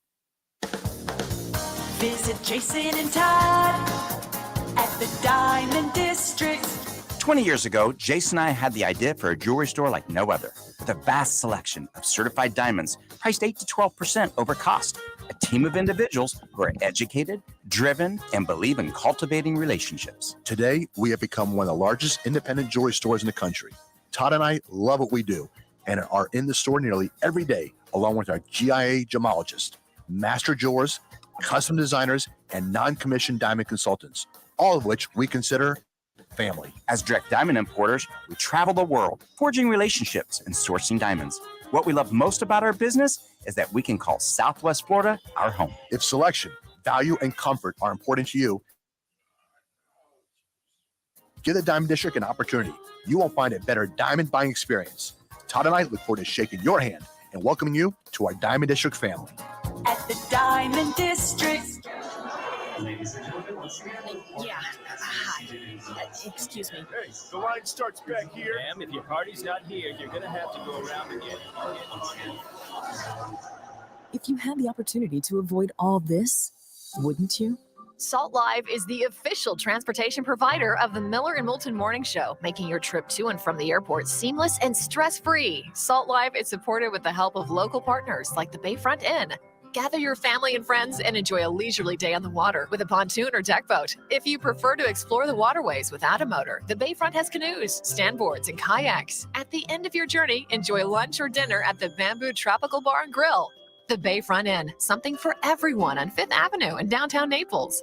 BayfrontInNaples.com. When you need a ride, book with Salt Live Transportation, 308-8686, or book on saltlivetransportation.com. You are listening to Miller and Moulton on the Florida Sports Network.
Yeah, the SNL this week was actually very good.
Ivor Robeson, I think it's Robeson, died.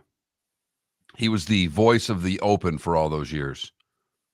On the tee, Rory McIlroy. Oh, really? Yeah.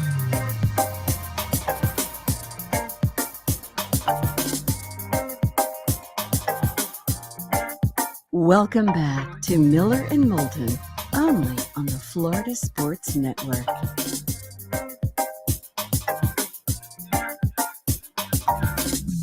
22 minutes before the hour. Pat Kirwan joins us at the top of the hour. Daniel Wallach will join us 1 hour from now. There's news this morning at the state level and the federal level concerning the whole 4-year odyssey now as to whether or not there's going to be sports betting in the state of Florida, and if so, where, and who's going to control it. And this state has screwed this up 6 ways from sideways.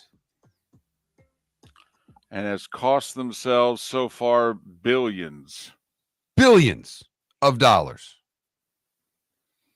Because obviously we're going to end up with sports betting. It's just a matter of who's going to control it, who's basically going to get the VIG. Is it just going to be the state and the Seminole tribe, or is it going to be like the other 34 states who have sports betting where, Whoa. What was that? I can't help you with that, David. Was that a shot clock violation? That's what it sounded like. An old high school. Come on now. We all played JV or varsity in a gym in which that was either the end of okay, we're about to begin the third quarter, or a shot clock violation, or just malfunctioned. That's really what it sounded like to me, that the PA system at St. Helens Gym in an 8th grade basketball game went out, David. That's what it reminds me of right there. That is so good. Becky was dribbling across midcourt with 3 minutes to go in the second quarter, and all of a sudden, and everybody stopped, and we're like, I don't know what to tell you. The equipment's 70 years old. Sometimes it makes noise. Just inbounded from the side. It'll be good. There's always that one gym with the horn that makes your head turn every single time. That's what it sounded like right there. I am literally thinking of the junior high / middle school that my mother worked in for over 25 years in Scotch Plains, New Jersey, in which that sounded an awful lot like the charity basketball games that I used to sign up for as a kid. Unbelievable. Where were we? Oh yeah, Florida. And by the way, that's an appropriate sound to describe the whole sports betting situation in the state of Florida. How's it going? It's about right. Because it doesn't look like we'll be gambling anytime soon. We thought there was a path for there to be gambling this football season. That's come and gone. And we thought it was just going to be, leasing with an option to buy. We just thought, though, that the timing of everything, it looked like, this is interesting. Before the Supreme Court takes this case on, which Miller and Moulton, in our esteemed legal opinion, and it's esteemed over about 300 episodes of Law and Order and any other lawyer show. LA Law, back in the day, going way back. We thought that we might have an opening. We'll gamble during the football season. Then the Supreme Court will take the case on. It'll go on hold again. And then we'll get a verdict. One way or the other. Bada bing, bada boom. But now it doesn't look as if we'll have any legalized gambling until the final decision is made. And then it'll be one of two things. The Seminole tribe will have won, and gambling will happen the minute the judgment is ruled. Or they will have lost, and then we're back to the drawing board. So Daniel Wallach will try to explain it to us in 15 minutes or less in layman's terms, what in the wide world of sports is going on here. And it's nuts. And it's on two fronts, federal and state. The state one came out of nowhere. At the last minute, all of a sudden, everybody started filing all these lawsuits and hearings before the state Supreme Court. It's like, where the hell you been the last 2-3 years? But, man, it's like they were saving up to pay their lawyers. And there will be lawyers, and they are getting paid. That is one thing that we know for certain with this case. So that's Daniel Wallach in 55 minutes. Pat Kirwan coming up at the top of the hour. Listen, our poll question, and we do have one, all right? And, in fact, we've had one every day for a month now. Okay? Yeah. Yeah. It's this shape up, Mark. So, if we keep this up for 3 months, Miller and Moulton will start doing their own shape up. Wait, what? I just threw it out there to see if you were paying attention, David. Wait, what? Unbelievable. We both roped each other into a lot of things over the years, but I got to admit, I'd be a little honked off at you if you roped me into that. Man, I'm going to have to eat everything that moves for the next 3 months just in case. As opposed to what? That's a dadgum good point. So, which team is a better shot of being the 1 seed in the NFL playoffs? The Dolphins or the Lions? You didn't see us going there, did you? Each team tied with the best record in the National Football League. That's right. Yep. Say that again, loudly and proudly. Yep. Finns fans, 2002 is the last time they were 5-1. Did you see Mike McDaniel's post game to his team? He was ready with that stat, baby. He knew it. Said to him, you guys have done something a Dolphins team hasn't done since 2002. You're 5-1. Look at that. Way to go, Mike. All right, you're paying attention. You're reading those media notes that the Mark Millers of the world provided. All right, before the game. Good for you. So I'm trying to figure out when the last time the Lions were 5-1. Whoo-wee. I don't think any of the Jim Caldwell teams were that finished 9-7. I don't think the really good Lions team with Stafford and Sue 2014, who should have beat the Cowboys, but the officials took the game away. So then they made up for it the next week, and they took the game away from the Cowboys against the Packers. 2011, I'm seeing for the Lions. Last time they were 5-1? Last time they were 5-1. Okay. So either way, it's been a while. And now remember, the question is if either one's going to be the one. Which one?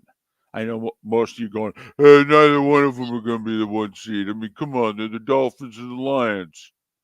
Which one is a better shot? That's Right. simply put. Yeah. So I voted for Detroit because I. of the schedule the rest of the way. Miami has a much more difficult road to get to the 1 seed than do the Lions. If one were to get there, I think it's going to be the Detroit Lions. What if I tell you this? What if I tell you that the Dolphins are going to lose to the Eagles, but they're going to beat the Chiefs? Because remember, they got these two games coming up in the next 19 days.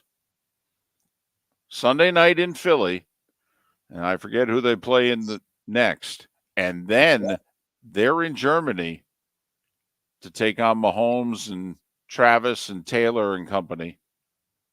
See what I did there? I did. Oh, I just shook it off, David. Look at you. Look at you, ladies and gentlemen. You know what? That's the only song I know. That's a solid 25-footer bending in from right to left. Snuck that sucker in on the side. Way to go. Out of nowhere. Didn't expect you to make that putt. I was so proud yesterday because there was no school for Lee County schools for whatever reason. They had, one of those work days. And my daughter was with my mother in the morning. My mother offered to take her to the Taylor Swift movie, and my daughter went, no, thanks. Have you want to know why? It's probably because she's seen the videos of how these people are reacting in the movie theater. No, I don't think at 9 she's seen the reaction. I pretty much know what she watches, so I doubt she's seen a lot of reaction to the movie theater. She says she likes one of her songs, so she's not interested. She only likes one Taylor Swift song. So have you guys seen those videos though of what movie theaters look like? I have not. Oh my. I'm talking like circles in the floor in front of the screen. It's like a concert. They're just running around and jumping, and like everyone is, in unison in circles, good, spinning around. Good. So they're having fun listening to music. Yeah. No, it's good. Good. I think we could use a little more of that right now.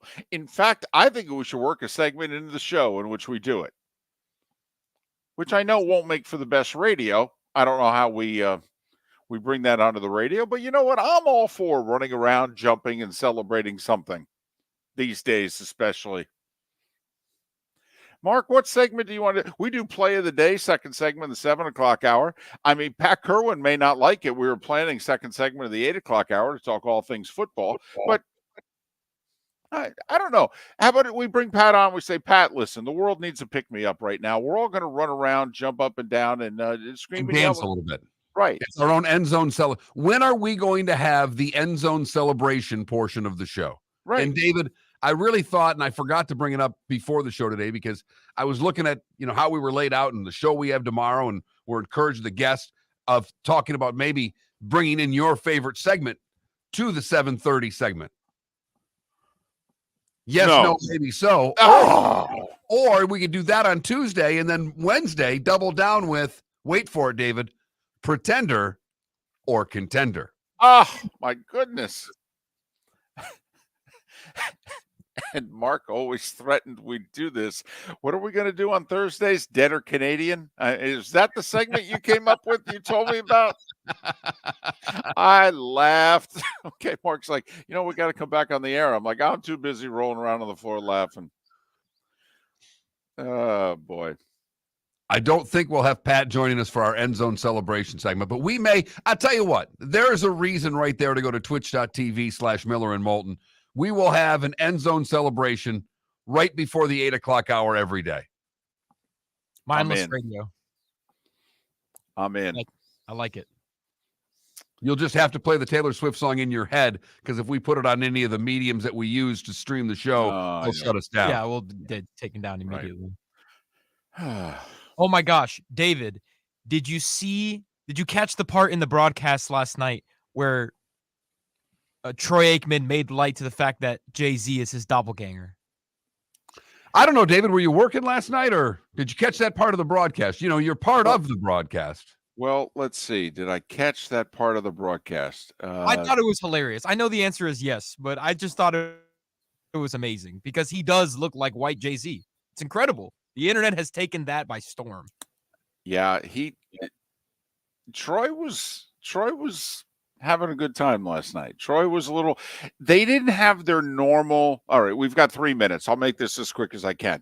So normally it's somewhat quiet in the booth. A few people come and visit and what have you, but otherwise they're preparing for a game. Joe and Troy take what they do very seriously. They try to have fun, what have you.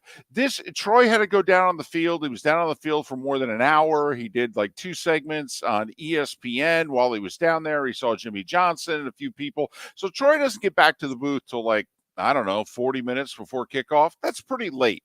A lot of people in LA, a lot of people come to the booth.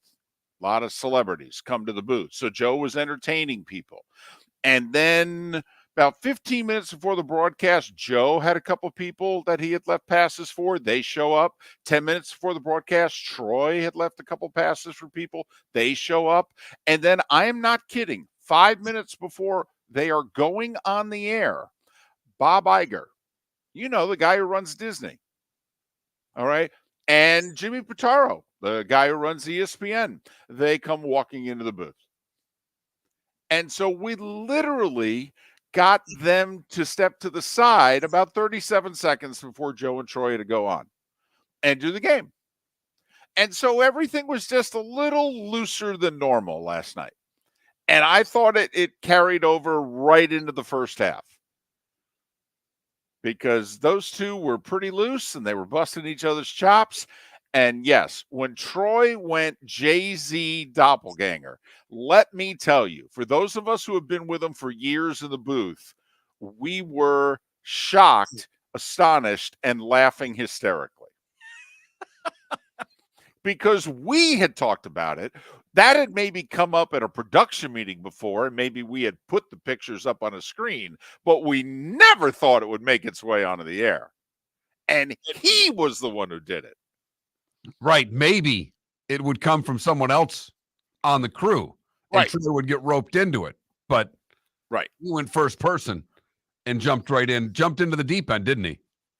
So much so that Joe turned to him and said, "What's gotten into you tonight?" He goes, "I don't know. It's been a week." When in La La Land. Right. How much of a week could it have been? Spent the week in California at your place. Anyway. So, yes. Moulton. It's been a week here, too. Pat Kirwan. NFL's moving the chains. He's next right here on Miller and Moulton. Ladies and gentlemen, hi. Excuse me. Hey, the line starts back here. Ma'am, if your party's not here, you're going to have to go around again. If you had the opportunity to avoid all this, wouldn't you?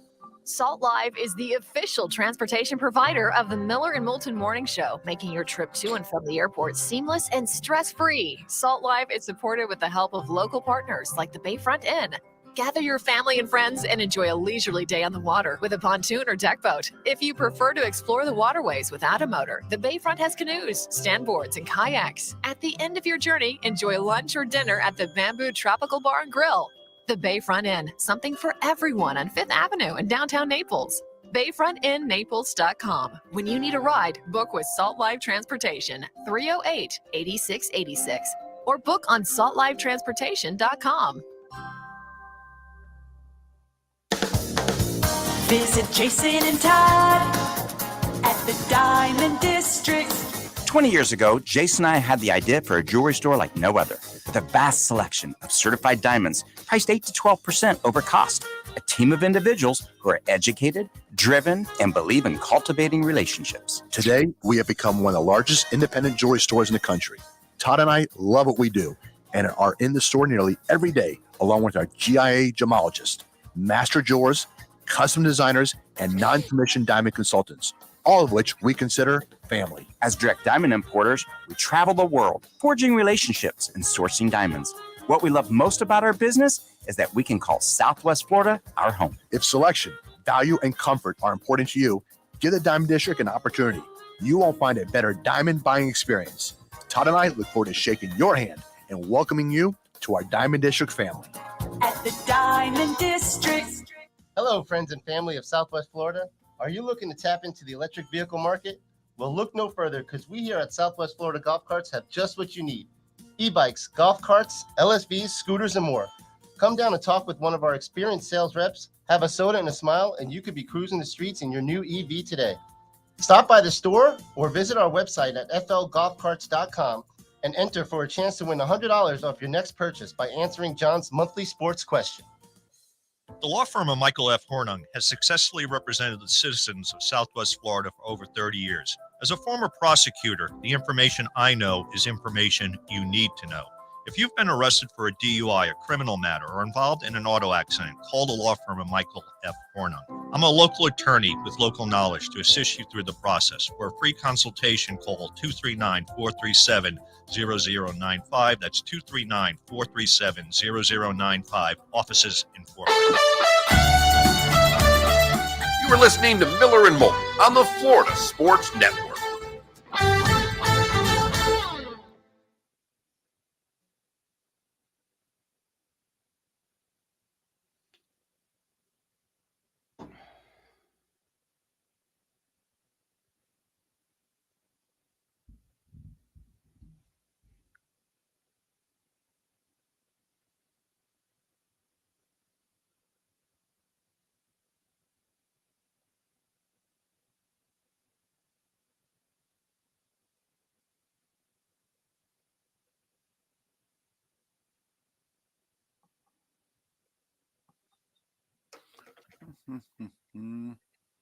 SoFi Stadium is amazing. I have need to see no idea about the concessions. I haven't purchased a thing. They're pricey, but I do know the food that is served is outstanding, at least in the suites and, big areas. What gets me the most is the concourse. Like the walk up to the stadium. Well, what gets me, like when we walk in the stadium, we actually have to go down. Right. Also, I am surprised about one thing. I'm surprised that both ends are open aired, because I would think they'd want to have a Final Four, and I don't know if they can close those ends. You can't have wind. You can't play basketball in the wind. Of course not. So and obviously, I mean, you'd love to have a Final Four there. My goodness. Advantage Allegiant Stadium then.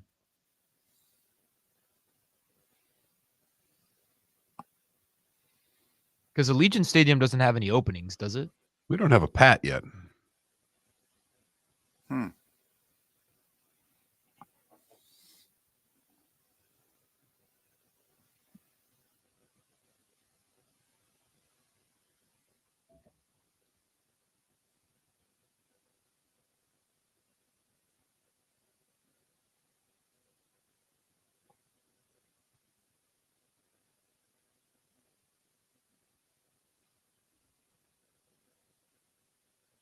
Should I call him? He's texting him. Oh, okay.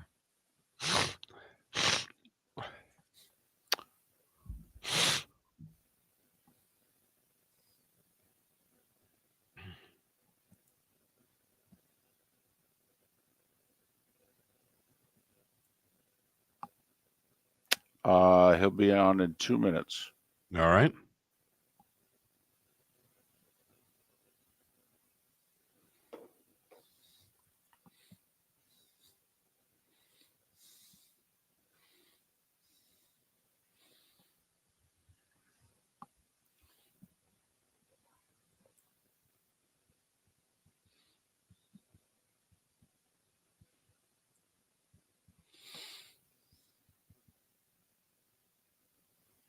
No, SoFi is cool. It is. I mean, There's no doubt in my mind it'll be when they go to a Super Bowl rotation of like 5 stadiums and cities, it'll be one of them. No doubt.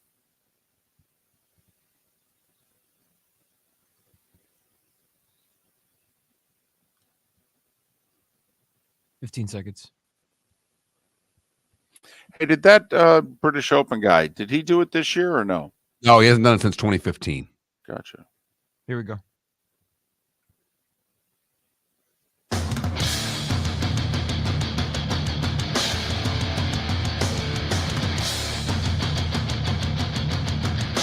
You are listening to Miller and Moulton, exclusively on the Florida Sports Network. And now here's Mark Miller and David Moulton. And just like that, it's the third and final hour of Miller and Moulton along the network. The Diamond District bonus hour awaits in Southwest Florida 1 hour from now. Miller and Moulton, Florida Sports Network, floridasportsnetwork.com. Daniel Wallach in a little more than 35 minutes to talk about when are we going to get sports betting in the state of Florida and how. And legally, how does he see now the many different lawsuits at both the federal and state level playing themselves out? Daniel Wallach in 35 minutes to discuss a very complicated issue. What is not complicated is the National Football League. Well, actually, parts of it are. And that's why we talk to Pat Kirwan twice a week, courtesy of Pinchers from Tampa to Key West and a dozen locations in between Pinchers because you can't fake fresh. Good morning, Pat. How are you? Good morning. I got up at 5 and doing matchups for this weekend. I got so tied up looking at stuff, I forgot I was going on with you. It's 8 o'clock. That's what happens when you're by yourself in the mountains. You don't even know what you're doing. Sorry for being a little late, fellas. How's everything? Oh, good. If you wouldn't have said anything, no one would have ever known, Pat. But I put it right out there. There's no reason to hide anything. Just put it out there. What do you come away with from last night's game? Are you impressed with what the Cowboys did? How do you take what happened last night? No, I think they're a sloppy team. They're the kind of team, I think, when they get against the best teams, they can't afford to make some of the mistakes they make. And would it shock us if they get knocked out of the playoffs in the first round? Well, the first round would surprise me only because I'm thinking they'll be the first wild card again, and they're going to play the NFC South champion again. So I don't know, expecting them to beat the NFC South champion, but I know what you're saying. Well, that's why they break our hearts, because we expect them to win, and the Cowboy fan expects all that, and they don't get really the results they look for. I like Prescott more than most people that call our show. The Cowboy fans do not like him. And they like to blame him first and Jerry Jones second and Mike McCarthy third. They got their little group that is always their fault. And the same people, they love Tony Romo. I've told you that before. And they can't stand Dak Prescott. I just find them to be I trust the defense more than the offense. Maybe that's the best way to say it. I think Quinn will have the guys show up most of the time. The offense, I don't know about that. All right, Pat, if they're sloppy and they're a team that's going to get bounced early in the playoffs, what does that make the Chargers? I mean, all we've heard now is how good Justin Herbert is and how he's going to lead a team far into the playoffs. Well, if that's what you say about the Cowboys after a win, what do you say about the Chargers after that loss? Yeah, they're a bad defensive team. They have a coach that makes decisions that have been controversial all year and last year. And to me, there's been a lot of teams that wear Charger uniforms over the last 20 years that look like this. They've had quarterbacks that can throw. We get excited about them. They got a lot of good players for fantasy football. But as a football team, they don't show up. Now they play Kansas City this week, right? So this momentum downhill is going to keep rolling. So I don't trust them. But every spring when we talk and into the early summer, we like them. And people rate them real high because they look at the roster. But when the roster doesn't deliver, they start to get like we are, right? Or at least I am.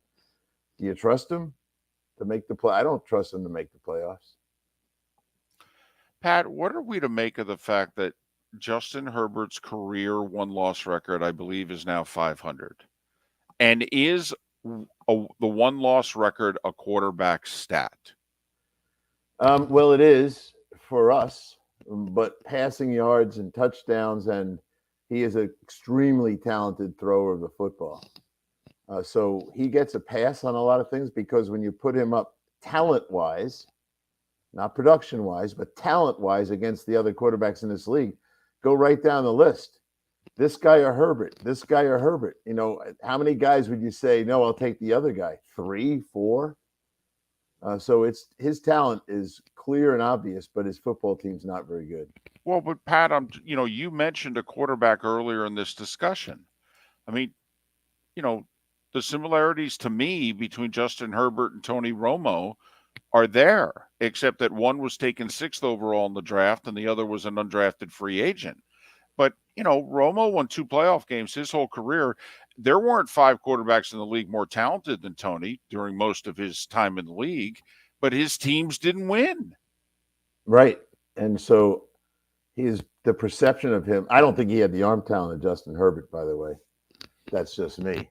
But if I don't mention Mahomes and Josh Allen, you start looking at guys I talked to in the league, they would love to have Justin Herbert. And a lot of coaches would love that job because they think they'd clean that thing up in a minute. So maybe there'll be a change there someday, soon.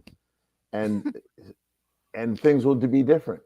But I think I would take Herbert over everyone but maybe 3 guys. And I would never think of Tony Romo in the same class as him talent-wise. More concerned for the Eagles' loss or the 49ers' loss, Pat? Well, the 49ers, we're in injury country. I was just working on the Dolphins and the Eagles this week. That'll be an interesting football game. The McCaffrey thing, we'll see how long that is. Debo kind of can do a lot of the things McCaffrey does. So I think those injuries right now look a little worse to me as it relates for this football team. And I think the 49ers are terrific, but the injuries now will be the issue there. When you look at Philadelphia, when you play Miami, there's only one formula to beat them, and that's sack the quarterback. We've gone over this before. And if you start forcing him to throw a lot, which I think Philadelphia can do, you start getting into 37, 38, 40 times a game. He has got a losing record. If you sack him 4 times, he's 1-4. If you sack him just 3 times, he's 4-5. So that's the game. Now ask yourself, can Philadelphia get there? Yeah. Hassan Reddick can get there. They blitz Morrow all the time now. He's up to 15 blitzes. And they've got a couple other guys can get there. So I think the only way to beat him up is that way. And I still think Philadelphia is behind San Francisco when they're healthy as the top teams in the league. But Philadelphia, if they have a big win here, I might have to change my tune. I know David has brought up the Eagles. Every time I bring up the 49ers, what about the Eagles? Well, here's the game that can prove if they are as good as the 49ers. Well, listen, there's no doubt that the Eagles have not played as well this year as the Niners have played, even though they both have the same record. And I do think the Eagles, the brain drain of losing both coordinators is something that's difficult to fully grasp, but I think it is apparent.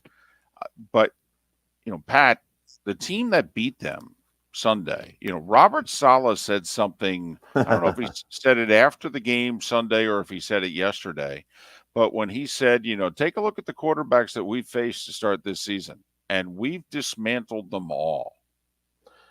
I love that he said it. I think his defense will rally behind that. I think he said didn't he say they embarrassed them all? It was it was dismantled, embarrassed, something like that. But it was so out of personality for Robert. Yes. But I think he knows that he has to win with defense. He knows that. And if he wants to get where he still thinks he can get to, a wild card, he has to win with defense. So the more he pumps those guys up, and he's a defensive guy, I think it was wise to say it. Now, it'll be controversial, but the more people attack Robert for saying it, the more his defense is going to love him. So I think he's pulled the trigger on something that's prideful to those players. I think it was kind of strategic, actually, from him. And yes, the word to use, sorry, Mark, is embarrassed. Look at the gauntlet of quarterbacks that we have faced to start this year, and quote, we have embarrassed them all. They did just go 2-1 against Patrick Mahomes, Josh Allen, and Jalen Hurts. That's murderer's row. Is there any other defense in the league that's close to what the Jets have? Because obviously when you can do that, Pat, you can flip a game, and the Jets did that against the Eagles. Who else can still win that way? Cleveland.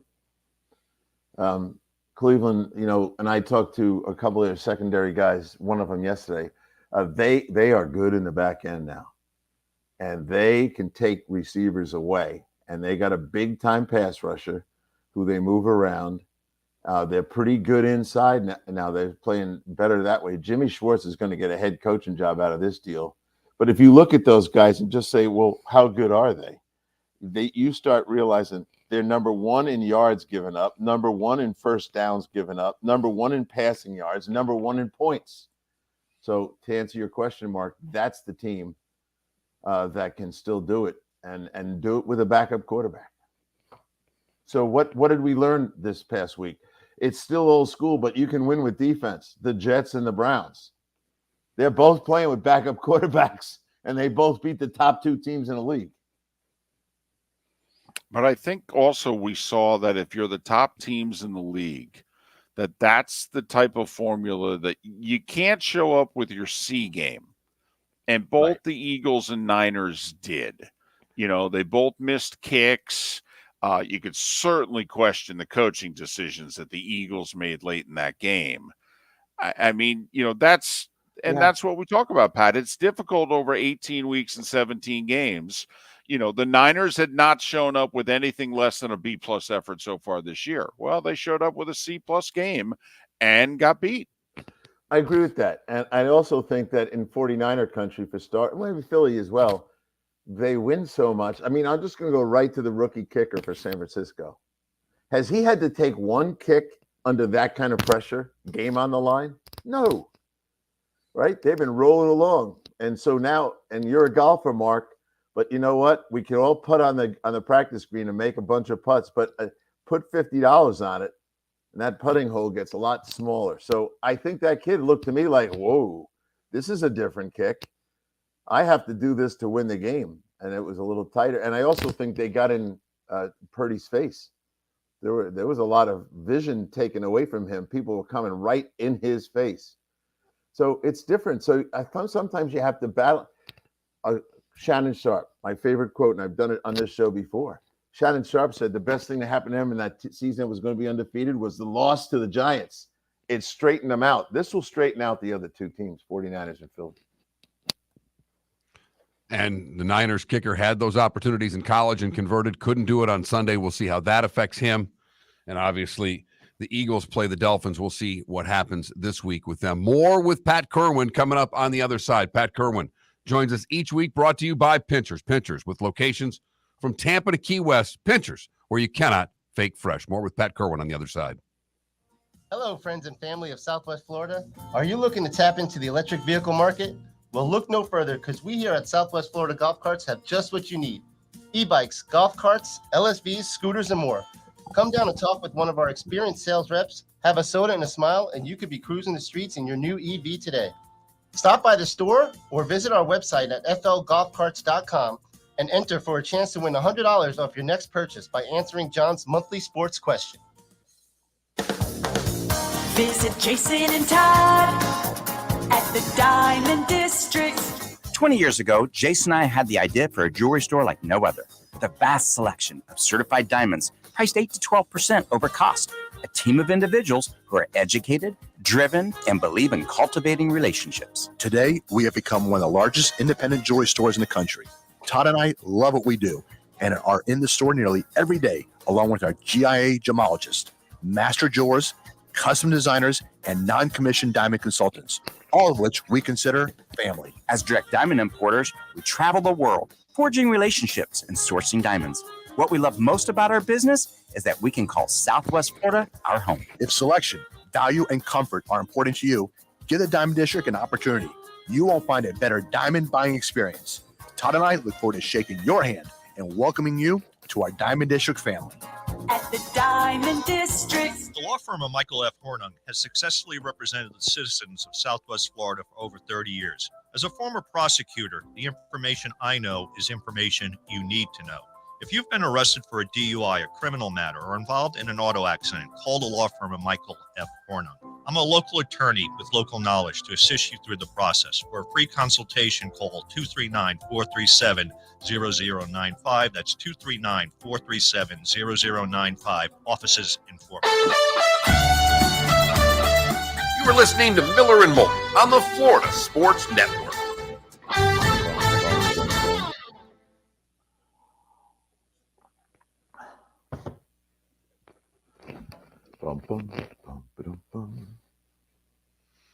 So Tuesday morning, you're already diving into next Sunday's matchups. I do, because this is happening right now in a lot of ways.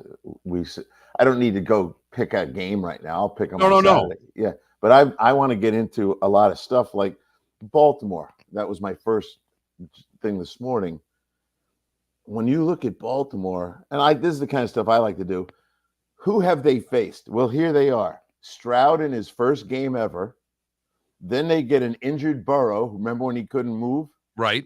Then they get Minshew. Then they get the rookie backup from Cleveland. Then they get Pickett and Tannehill. Who they played? Now they get Goff. That's, I'll start out with our poll question. The next segment is I've got just a simple question. Which team's got a better shot of being a 1 seed, Miami or Detroit? I think it's Detroit because of the schedule. I do too. And, Miami still has that loss to Buffalo, and that may be the haunting factor at the end. They may land up being a wild card. Because Buffalo, Josh Allen goes in the phone booth and comes out as Superman against them. He almost never loses to them. But so that's why those are the things I like to do, Mark. Okay. Baltimore. And you just go through the list of quarterbacks and you say, wait a second here. Have they been challenged like Goff can challenge them? No. Well, it'll be interesting now with no Montgomery, though. That does hurt. It does.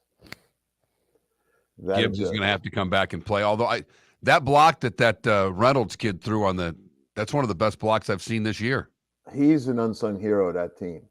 He's not the high-profile guy, but when they need him, he's there. And they needed him to play running back, and he did. Yeah. Dan's going to play running back himself next. Damn it. Let me show you how to get in from the one. So I like to do those kind of things, and that's why I dig into Baltimore this morning early, and you start looking at them before. And I thought last week, if you watch the game, I look at all these things, but there was something different about Lamar. He just could not get away from people when he tried to run, and he ran. He's up to 10 running plays a game. So that idea that this offense was going to be, a big pocket passing game, 1 touchdown in his last 68 throws. And now if you go back and look at that game the other day, they just corralled him. He didn't really have a chance to get away. He's had 1 run of 26 yards. That's it. Almost his longest runs in these games are 8, 9, 10. But I'm more interested in their defense and they've done some nice things, but it started by me looking at the red zone, and their defense is phenomenal. But then I looked at those quarterbacks and I go, wait a second, not a good look.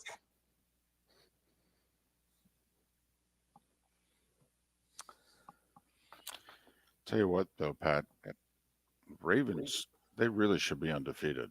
I mean, losing that home game to the Colts, letting that get away, and the Steelers game, my goodness. Yeah, well, as I said to Mark, they haven't played a quarterback. They played Stroud in his first game ever. Then they played an injured Burrow who couldn't move. Then they played Minshew. Then they played the rookie backup from Cleveland. Then they played Pickett, and then they played Tannehill. What are you trying to say? They're not that good. He's trying to say my Bengals still look good. That's what he's trying to say. Oh, Dave. yes, they do. They're going to roll right back into this picture. So just spending time on certain teams just to get myself rolling. Obviously, Thursday night, you got to get that thing done pretty quickly.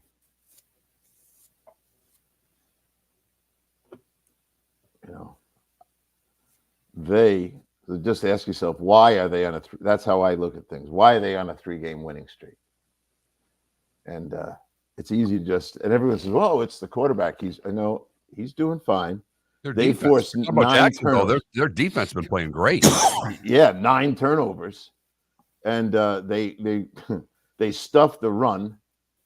So you start asking yourself about New Orleans, and then they're good running the ball. They had almost 400 yards in the last 3 weeks and a couple of touchdowns.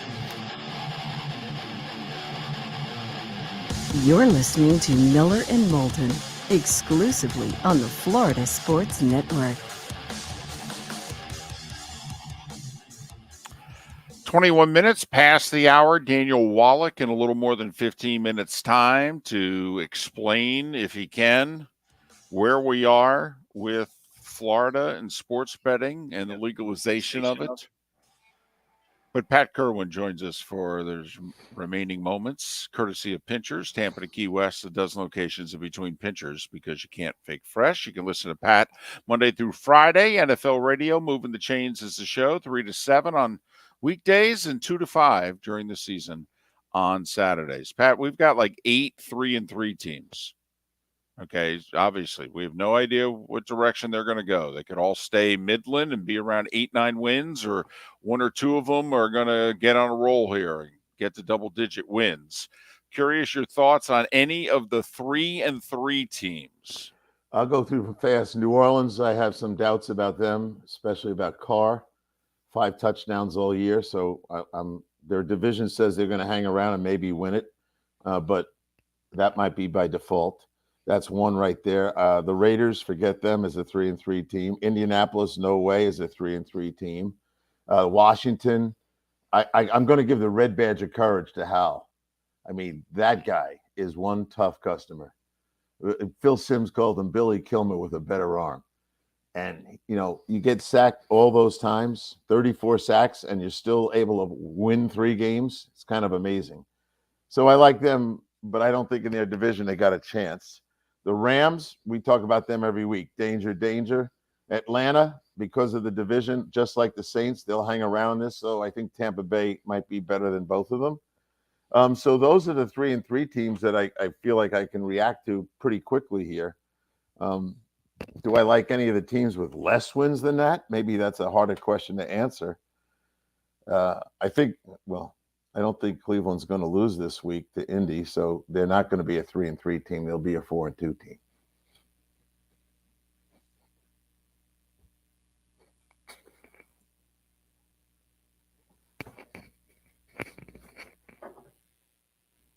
You there?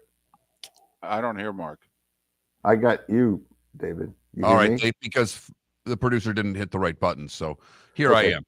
Sorry about that, boys. Tampa Bay, was that just a great defensive effort by Detroit, or did you find some things that happened that concern you about the Bucs, or it's just a matter of they played a better team on Sunday? Well, I think Detroit's a very good team.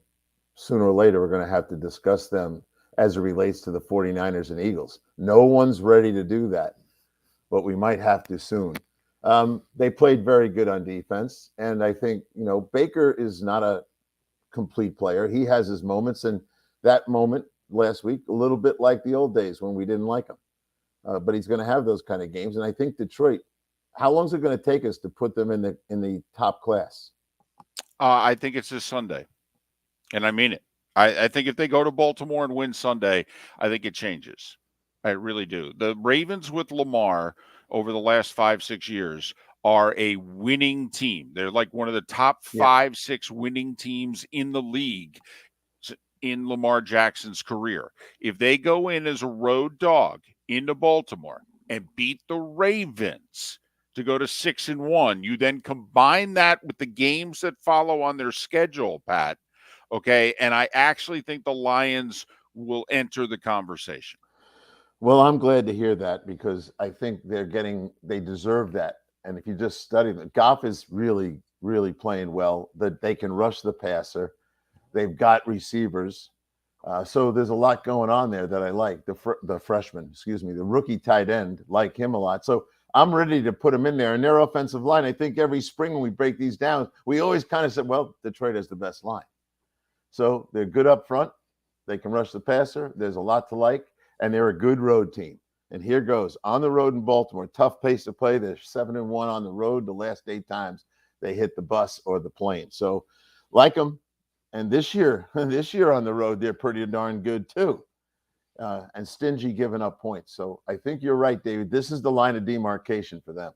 And Mark, very quickly, if they beat Baltimore, okay, these are the next 6 opponents: Raiders, Chargers, Bears, Packers, Saints, Bears, Broncos, Vikings. Okay, that takes you all the way till December 30th. I mean, and even the Chargers, who are maybe the most talented team of that list, it's coming off their bye. They have 2 weeks to prepare for the trip out west to play the Chargers. I think the other thing that impressed me by the Lions is the fact that they were without a starting guard, they were without a starting corner, they were without a starting linebacker. They were without some pieces and just put together a business-like performance on the road. That's not something that they are used to doing. No, and why can't they be considered, and why couldn't they be the number 1 seed? I think Mark is in the mindset that it could be that, and David is pretty up his hands like it's a touchdown. Yes. Why can't they be the 1 seed? The schedule would indicate they've got a really good shot, David. Well, the reason that I was giving the touchdown signal is because, Pat, our poll question today is, which of these 2 teams do you give the better chance to be the 1 seed, the Dolphins or the Lions? So when you mentioned the Lions in the 1, I'm like, it's our poll question. Yeah, well, you know why? Because I think there's a real chance that the Dolphins are still going to be a wild card. There's a team up in Buffalo, New York, that has their number. They're the ones who sacked them 4 times. They're the ones who put 48 on that defense. So, you can sit in the first hole right now, but lurking for the Dolphins are the Buffalo Bills. And who's going to challenge Detroit just to win their division? I don't think anyone. And because of that and that schedule you went through, they could land up with 13 wins, 14 wins. Well, and I I think think what? We're going to have to give Mark a month off to go home and feel the pain and the love of Detroit. Oh, you have no idea. These people in Michigan, they blow my phone up all the time. They're going crazy. But back to the Dolphins, I think we'll find out even more about Miami. You're already looking at the game against Philadelphia. That's a man's defensive line. We'll find out everything about this offensive line and Tua getting the ball out this week, won't we, Pat? Yep, we sure will. And I'm not down. I like them. I think the defense is, when we get to the elite level, they're suspect. That's where there's no problem with the offense. They're going to score like crazy. Last week when they got down 14-0, it wasn't nice to fool with Mother Nature. They dropped 35 straight points on those guys. So they're capable of being that team, but it's their defense. If they get against somebody that, like Josh Allen did to him, the defense didn't show up. So it'll be one of those big games, maybe this week. That's the kind of stuff they're going to have to deal with. Pat, I do think, and I'm just making the case here, I think Vic's fit with that personnel and scheme is a lot like when Spags took over his first year in Kansas City. And that defense didn't start to click till around Thanksgiving and afterwards. I think it could be the same with Miami, and that's right around the time they're also going to get Jalen Ramsey back. I think it'll be a different defense down the stretch than it's been so far. I think when Ramsey comes back, it changes a lot of things. So I'm agreeing with you on that. But they're going to have to show me, because I don't know about them, the way they play. And the Buffalo game is always on my mind with them. So if they lose this week to Philadelphia and go to 5-2, the next thing you know, Buffalo is right back in the driver's seat, aren't they? Listen, very quickly here. The Jags, this will be 3 games in, I think, 12 days, and one of those 3 games was over in London. Couldn't you see where they just don't show up Thursday night, that they're just mentally and physically tired, that this is a schedule game for the Saints? I could, but I don't think it'll happen. I think those guys, they're young. When I was at camp, there's not a lot of old guys. You get a 30-year-old quarterback and a 30-year-old runner, and all of a sudden, you know that they hit those kind of short walls because of lack of rest recovery time. But this is a young football team. So now the question really is Lawrence going to be okay? My Dr. Chow, we talked about it yesterday. If he's not mobile, he's going to play, and he's not mobile, that changes things for him because he's actually got hurt trying to escape, right? Mm-hmm. So I like things about them, though, that I said to Mark before on the break, forcing 9 turnovers, holding people to 67 yards rushing, and then rushing, and I'm talking about the last 3 weeks on this win streak, and 386 yards rushing. So Visit Jason and Todd at the Diamond District. When choosing something of high value and personal significance, such as a diamond, you want to shop with the best, and the mall is not the place to be. Here are my friends, Jason and Todd, with the Diamond District. Take a stroll in the mall, pop into a few jewelry stores, and you'll soon discover you're in the wrong place. Rings begin to look all alike. You're not finding GIA certified diamonds. You quickly realize you know more than a salesperson helping you, and all the same financing gets pushed on you. Visit Jason and me, and you'll find America's top bridal designers dealing exclusively with the Diamond District. You'll find the largest selection of GIA certified diamonds, all priced 8 to 10% over cost. You'll find educated sales consultants who have many years' experience and are not paid commissions. And you'll find Todd and me in the store nearly every day, wanting to shake your hand and welcome you to our Diamond District family. Visit Jason and Todd at the Diamond District. The law firm of Michael F. Hornung specializes in criminal defense, DUI, personal injury, nursing home claims, and auto accidents. I'm a former prosecutor with over 34 years of experience. The information I know is information you need to know. If you've been arrested for a DUI, time is of the essence to maintain your driving privileges. Call the law firm of Michael F. Hornung for a free consultation. At the law firm of Michael F. Hornung, we are committed to excellence in your representation. Being a local attorney with local knowledge is clutch to the success of your case. For over 30 years, we have successfully represented the citizens of Southwest Florida. For a free consultation, call 239-437-0095. That's 239-437-0095. Our offices are conveniently located in Fort Myers. Visit online at mfh-law.com. You are listening to Miller and Moulton on the Florida Sports Network.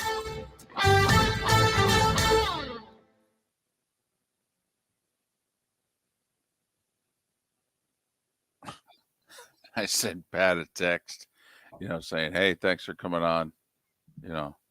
He goes, always fun. And you know me, I don't care about heartbreaks. Haha.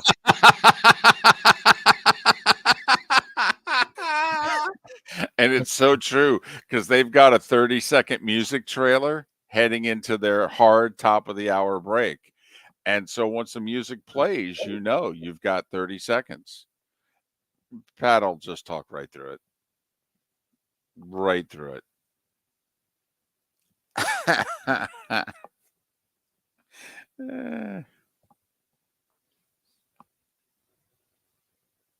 I'm very excited for the guy that I do my football pools with to come out with where we stand. Because after 4 weeks, I was in like 6th place. And I've been pretty decent, just picking winners. Good. I'd like to win a week. Just 1 week. Some serious jingleberries. 78 people out of the suicide pool remain out of like 200 and some. Wow, that's a lot. At least it seems it to me. 6 weeks in, to still have. I got to go Seattle this week too. I already know who I'm picking, and I think everybody will be on Seattle.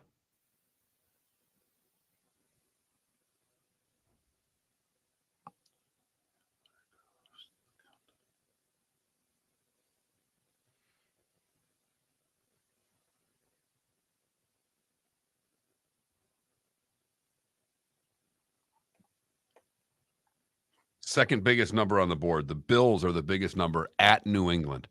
Biggest number on the board is the New England Patriots at home.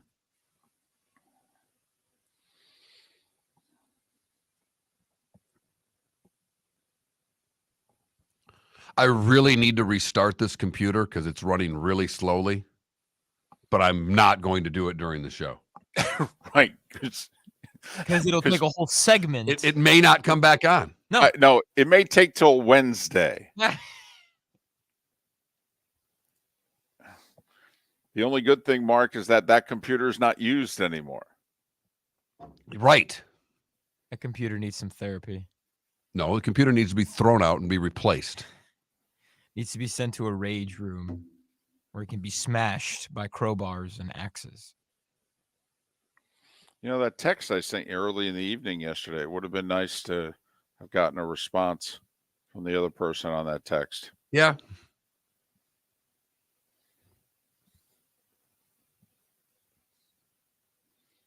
Because when you think about it, fourth is really third. Right.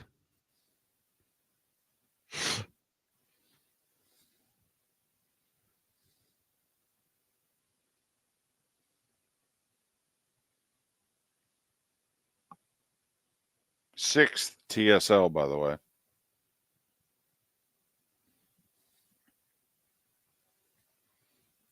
On two signals you can't hear. Well, exactly.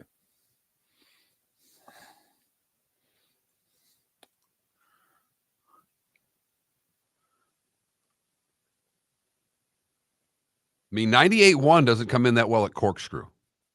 Comes in at my house. I go a mile south, it starts flickering.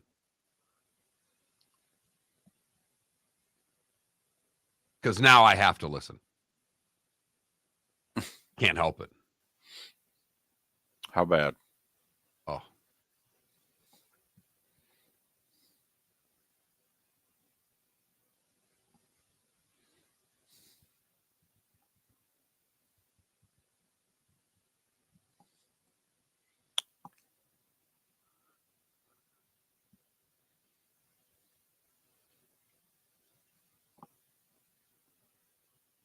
Right, Archie.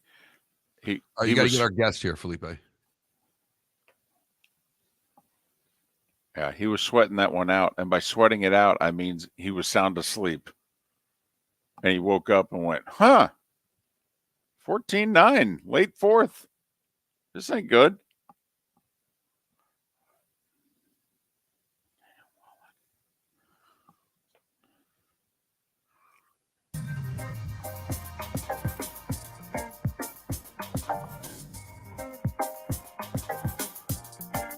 Welcome back to Miller and Moulton, only on the Florida Sports Network. 22 minutes before the hour, we are going to try to do something in the next 15 minutes, which is take a very complicated legal mess and explain it to not just the hosts, but all of you as well. And that's why we call Daniel Wallach. He of the terrific sports law podcast, Conduct Detrimental. He's also the legal analyst for The Athletic. You can follow Daniel on Twitter/X at Wallach Legal, WALLACH Legal. Daniel, it's David and Mark once again. How are you? I'm doing great.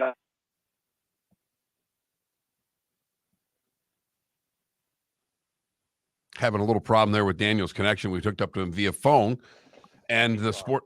There we go. Daniel, this has been obvious. This has been confusing for us. So as best you can, try to lay out what's happened here in the past couple of weeks, even in the last few hours, as it relates to gambling in the state of Florida.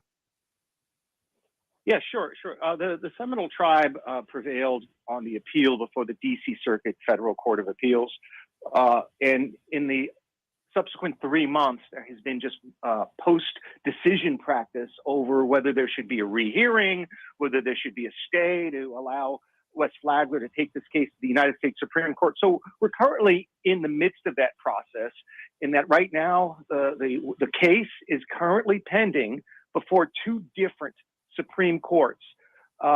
In the Florida Supreme Court, Wes Flagler has filed a petition to throw out the entirety of the compact, which deals with mobile sports betting, on the basis that it violates the Florida Constitution's prohibition against non-voter approved casino gambling. So that petition was only filed recently, the deadlines for the response haven't arrived yet. And, there's a November 1st response deadline and then a November 21st reply brief. In all likelihood, that won't be resolved until the early part of calendar 2024. But at the same time, Wes Flagler has filed an emergency application for a stay of the mandate in the federal appeal, which, if granted, would prevent the Seminole Tribe from launching their online sports book for the entire period of time that Wes Flagler's petition for writ of certiorari is before the United States Supreme Court. So they're proceeding on parallel tracks in pursuit of the same objective, which is to derail the online sports betting provisions of the compact. In the U.S. Supreme Court, it's under, it's a federal legal argument under IGRA and the U.S. Constitution. On the state side, it's a Florida constitutional argument, but all of it hinges upon whether the location of the gambler when he places the bet, whether he's on tribal lands or whether he's on non-tribal lands. And that factual and legal determination could drive the result in both cases. So we're weeks away from any partial resolution of this and potentially months away. When do we find out if the U.S. Supreme Court will or won't take this case? Okay, there are going to be two separate decisions potentially. Right now, the only matter before the U.S. Supreme Court is Wes Flagler's emergency application for a stay. To get the stay, they have to demonstrate to the court that it's more likely than not that the U.S. Supreme Court would grant certiorari and review the case on the merits. They basically have to demonstrate to the court that they've got a sort of a winning case. So this upcoming decision only affects the mandate that was issued by the D.C. Circuit, but it is a sort of a window into the court's thinking as to the cert-worthiness of the U.S. Supreme Court case. If the court denies the application for a stay, that could be like a buzzkill for Wes Flagler, because it would be the court saying essentially that we don't think that there's a good chance that we're going to grant certiorari if and when you later file your petition. This right now, we're at the pre-petition stage. Wes Flagler has not formally filed its petition for writ of certiorari. That's not due until December, although they've promised the Supreme Court that they will file it by November 20th. This is, at this point, this is just a case hasn't been filed, but Wes Flagler wants to persuade the court to preserve the status quo during the entire period that there is a real case pending before the U.S. Supreme Court. How much does that part of it matter? I mean, is there a fear that from Wes Flagler's standpoint, that if the Hard Rock app gets opened up and gambling starts, that it would never end? I mean, what is their fear of, why is the stay so important to them, Daniel? Because every day that the Seminole Tribe get to operate online sports betting, it's a competitive disadvantage for all the other gambling industry stakeholders in the state of Florida. Even in the 6 weeks that it was launched back in 2021, Magic City Casino saw a little bit of a dip in its business. And if your gambling customer has a chance to wager on sporting events online, that might make him or her more disinclined to go and visit a highlight venue to bet on horse races or to bet on highlights. So there's a competition aspect of it, but you want to keep the pressure on and being able to play all these different cards until you run out of options is designed to preserve the status quo, because once the tribe launch, it is going to be like Secretariat in the Belmont Stakes. Every other commercial gaming stakeholder is going to be left in the wake of the Seminole Tribe. So this is a very important, not just battle, but an important principle to maintain everything in the current state of affairs until all courts have resolved all legal issues surrounding this matter. And we're not that far from a conclusion, because I don't think there's a Supreme Court of Mars that is going to weigh in with jurisdiction after the Supreme Court of the U.S. and the Supreme Court of Florida. We're in sort of the final stretch run of the case.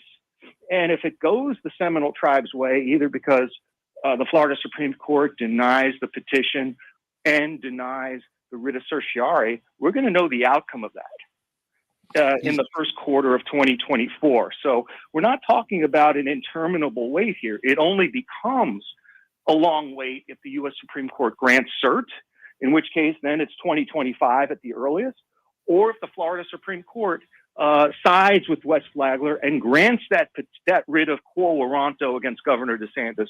West Flagler needs to win just one of these two lawsuits, but the odds are heavily stacked against them in each because in Governor DeSantis's 5 years in office, 14 similar cases have been brought against him at the Florida Supreme Court, and in not one of them did the Florida Supreme Court grant the extraordinary writ that was requested by the petitioner. And that doesn't come as any surprise to court watchers because Governor DeSantis appointed 5 out of the 7 members of the Florida Supreme Court, and they've invariably defended or backed all of his initiatives. So I think it's an uphill battle legally and politically in the state court system. I think there's a much better chance of success in arguing that the online sports betting provisions involve off-reservation gambling and therefore are beyond the scope of the Federal Indian Gaming Regulatory Act. That's the best argument. Unfortunately, the Supreme Court takes fewer than 5% of all cases. So it's not just that West Flagler believes that they're right, but that this case is important enough for the Supreme Court to decide this is going to be one of the 50 or 60 cases out of like 8,000 that we decide to hear. So that's the real uphill battle. And if this ends up the way statistically most expect, it's all going to be over by March. However, if West Flagler prevails in the state court or gets to the Supreme Court on cert, then it's a whole new ballgame. All right. The one question I have for you, because we've talked about this IGRA laws a few times when we've had you on, Daniel, how many others, from the Supreme Court standpoint, does it matter if other states would be affected by this ruling? And if so, does that increase the chances of this case being heard by the Supreme Court? 100% accurate. You've studied your Supreme Court practice and procedure. The Supreme Court looks for, 3 factors that improve the case's appeal to the Supreme Court. They're looking for circuit splits, a conflict or lack of harmony among the lower federal courts around a single legal issue. And we have that here. Whether IGRA applies to off-reservation tribal gaming, by my measure, there are 4 circuits that have said, no, it doesn't. And the DC Circuit says, yes, IGRA can apply to tribal gaming activities outside of Indian land. There's a circuit split. It also conflicts with the Supreme Court's own precedent in Michigan versus Bay Mills. And then there's the point that you raised, the importance of the issue, because this has been a divisive issue for the last couple of years since PASPA was overturned, whether, IGRA can be used to compact for internet wagering. And this is going to be a recurring controversy unless it's settled now, because if the West Flagler ruling from the DC Circuit holds up, then the next shoe to drop would be Indian tribes in other states negotiating for the same kind of compact provisions. And when those compacts get negotiated and ratified in the state legislature, they're going to be challenged in court too. And this is going to go on and on and on and on throughout the country. And it will generate an inordinate amount of litigation that could clog up the federal courts for the next 5 to 10 years. So instead of dealing with it down the road, I think the issue is ripe for consideration right now because it's an important federal question that has not been but should be resolved by the U.S. Supreme Court. And that's language I'm quoting right out of the Supreme Court Rules of Procedure. So the far-reaching impacts of this case add considerable heft to the cause for granting certiorari, because the consequences here transcend the state of Florida, transcend the Seminole tribe. This will impact hundreds of tribes involving probably at least 1,000 compacts that are already in effect throughout the United States in at least 35, 40 states. And this impacts relations between states and tribes and local governments, and it alters the competitive landscape for internet gaming in every state to the detriment of licensed commercial operators, to the benefit of tribes that have been using IGRA as both a shield and a sword to try to secure monopolies for themselves over valuable and lucrative forms of gaming like casino gambling and sports betting. It's not designed that the statute was designed to provide parity for the tribes, where if the state allowed one type of gambling for the licensed operators, the tribes can do the same thing on Indian lands.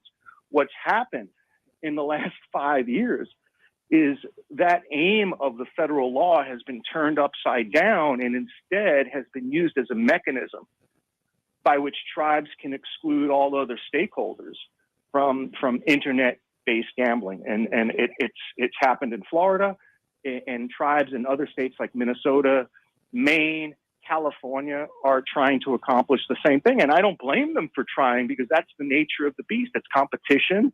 And if you can get a monopoly, by all means, go for it. But that's not necessarily wise public policy. But more importantly, in this case, it's in contravention of the jurisdictional limits of this federal law, which only allow for the compacting of gambling activity on Indian lands.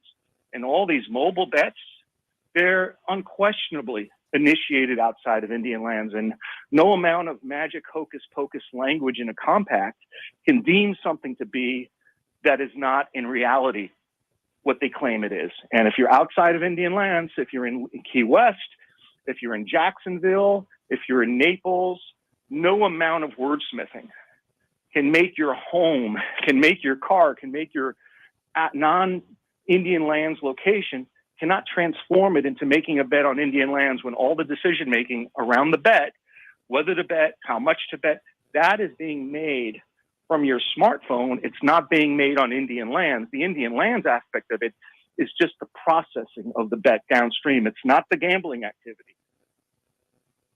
He's Daniel Wallach. He's the legal analyst for The Athletic. He's co-host of the legal sports law podcast, Conduct Detrimental. You can follow Daniel on Twitter/X at Wallach, WALLACH, Wallach Legal. That's Wallach Legal. Daniel, thanks so much for giving us 15 minutes of your precious time.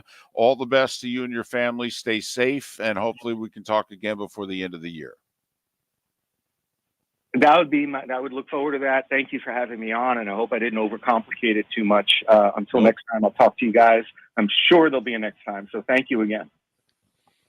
Daniel Wallach, who's been very good to us over these last almost handful of years now in explaining this. And I know we have less than a minute. I don't understand how you and I could go to a strip mall and they could call it the Seminole Betting Parlor, and we walk in, and how they can claim that that land is Indian land. And they got a federal court to agree with them and say that it is. They've got them to agree that we can bet on our phones and it's going to Indian land. I mean, that's the bigger portion. The mobile portion of this is everything. Yes. And it seems preposterous to us, but then again, our legal education's watching Law and Order. Miller and Moulton. I want to thank Daniel Wallach for joining us and enlightening us on what's going on with the Florida gambling statutes on Miller and Moulton right here on the Florida Sports Network. Ladies and gentlemen, once again. Yeah. Hi. Excuse me. Hey, the line starts back here. Ma'am, if your party's not here, you're going to have to go around again. If you had the opportunity to avoid all this, wouldn't you? Salt Live is the official transportation provider of the Miller and Moulton Morning Show, making your trip to and from the airport seamless and stress-free. Salt Live is supported with the help of local partners like the Bayfront Inn. Gather your family and friends and enjoy a leisurely day on the water with a pontoon or deck boat. If you prefer to explore the waterways without a motor, the Bayfront has canoes, standboards, and kayaks. At the end of your journey, enjoy lunch or dinner at the Bamboo Tropical Bar and Grill. The Bayfront Inn, something for everyone on 5th Avenue in downtown Naples. BayfrontInNaples.com. When you need a ride, book with Salt Live Transportation, 308-8686, or book on saltlivetransportation.com. Visit Jason and Todd at the Diamond District. When choosing something of high value and personal significance, such as a diamond, you want to make sure you're shopping with the best. And the best when it comes to GIA certified diamonds and diamond jewelry is not online. It's not in the malls. And it's not with any of the new pop-up jewelry stores trying to make a go of it here in Southwest Florida. The best place to buy diamonds is with my friends Jason and Todd at the Diamond District, who have made Southwest Florida their home for over 20 years now. The largest selection of GIA certified diamonds is with the Diamond District. The only place you'll find diamonds 8 to 10% over cost is with the Diamond District. America's top bridal designers have chosen the Diamond District to represent their engagement rings exclusively in Southwest Florida. Simply put, the best selection, experience, and best prices are with Jason and Todd at the Diamond District. Visit Jason and Todd at the Diamond District. The law firm of Michael F. Hornung specializes in criminal defense, DUI, personal injury, nursing home claims, and auto accidents. I'm a former prosecutor with over 34 years of experience. The information I know is information you need to know. If you've been arrested for a DUI, time is of the essence to maintain your driving privileges. Call the law firm of Michael F. Hornung for a free consultation. At the law firm of Michael F. Hornung, we are committed to excellence in your representation.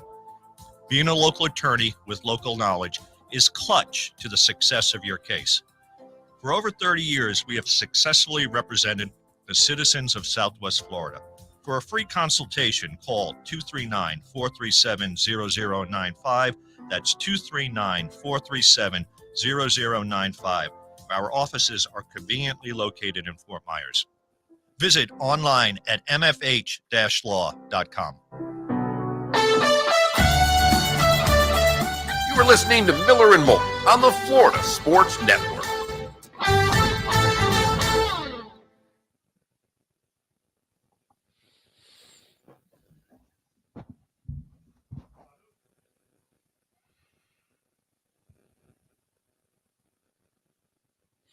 Adam, DeSantis doesn't care. Now, and here, if you're the Seminole tribe, you're either going to win the monopoly or you're going to lose. And then if you're DraftKings, you don't have to give them anything.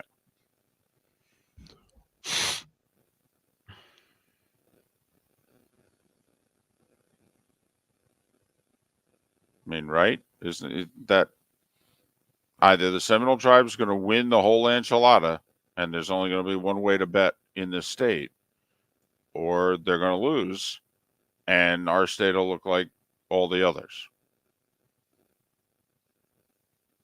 The point he made, though, is that if what the federal court ruled, whenever the hell it was earlier this year, and gave the Seminole tribe and DeSantis the win to do it this way, well, then you're going to have the tribes in all the other states go, well, then hell, that's what we want.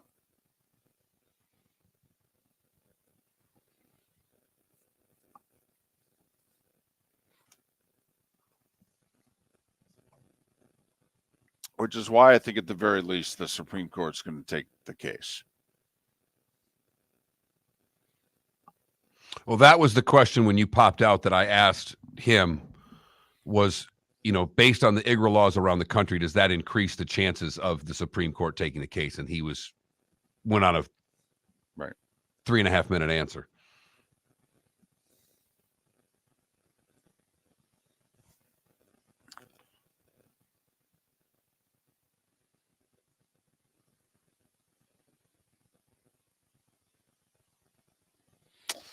Dunk threes and palm trees, how the City of Palms Classic became high school basketball's best tournament.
listening to Miller and Moulton, exclusively on the Florida Sports Network.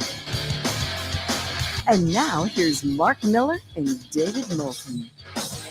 And it is the Diamond District bonus hour of Miller and Moulton on this Tuesday. And while we've talked a lot of football and baseball, we'll now switch our attention to basketball, and we'll do so locally. David Dorsey, who many of you know, longtime writer for the News Press, has been writing for the last couple years for Gulf Shore Business and has been a part of Wink TV.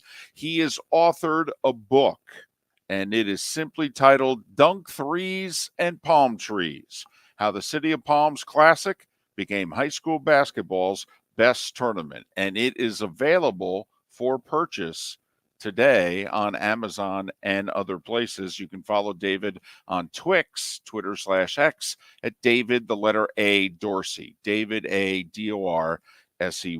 David, it's David and Mark. Hope you are well. Congratulations on getting this book published. Why'd you write it? Yeah, it's a great question. Well, one reason, if I didn't write it, no one else would. And this will be my 29th tournament that I've been to out of the 50. And when I moved here in 1994 from Kansas, as you know, I wasn't getting my fix of basketball in Fort Myers. Okay, there's not a whole lot going on here, especially in 1994. Since then, we've got FGCU, etc. But when I went into the City of Palms Classic for the first time, there were two players that I noticed right off the bat. One was Chauncey Billups, and the other was Teddy Dupay. And once I saw those guys on the court, I'm like, you know what? I've got to write about this event. And I guess I started working on the book then. I just didn't know it. So. What is it about this tournament that makes it so special to you, David?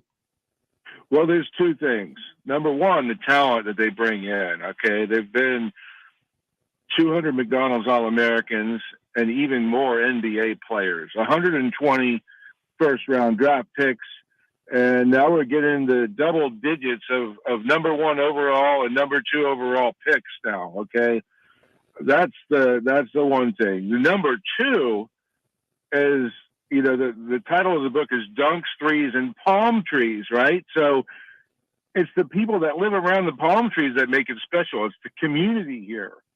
So every year, it's right before Christmas, people are coming home to visit their parents, or people are coming home to their winter homes, or they're on vacation, and they're coming here for a better time, and there's more to look forward to. They catch up every year at the tournament. So sometimes you've got people that forge friendships just from watching the basketball, and they see each other every year. So those are the two things, the talent and the community aspect. Dunks, Threes, and Palm Trees, How the City of Palms Classic Became High School Basketball's Best Tournament. David Dorsey is the author. The book is out as of today at Amazon and other places, and David will plug it at the end. David, even though I moved to Jacksonville in the last year or so, you know, Mark, 25 years in Southwest Florida, I spent 23, you've spent nearly 30. You know, the region doesn't come together for much. I mean, we have joked, but we weren't joking. It really has come together for 9/11, Category 4 or 5 hurricanes, and Dunk City's run to the Sweet 16. Yet the region came together and continues to come together for this tournament. Why? Well, I think it's well promoted by the tournament, and people who know it and go to it, they want to come back because my wife gets sick of it, but we can't turn on the TV, whether it be an NFL game, an NBA game, a college basketball game, or the Muppets. Okay, so Jason Segel, the actor, played in the City of Palms Classic. He was in the newer Muppet movie. And so we'll be watching TV, and I'll be like, "See that guy?" And she kind of rolls her eyes. She's like, "I know. He played in the city of Palm."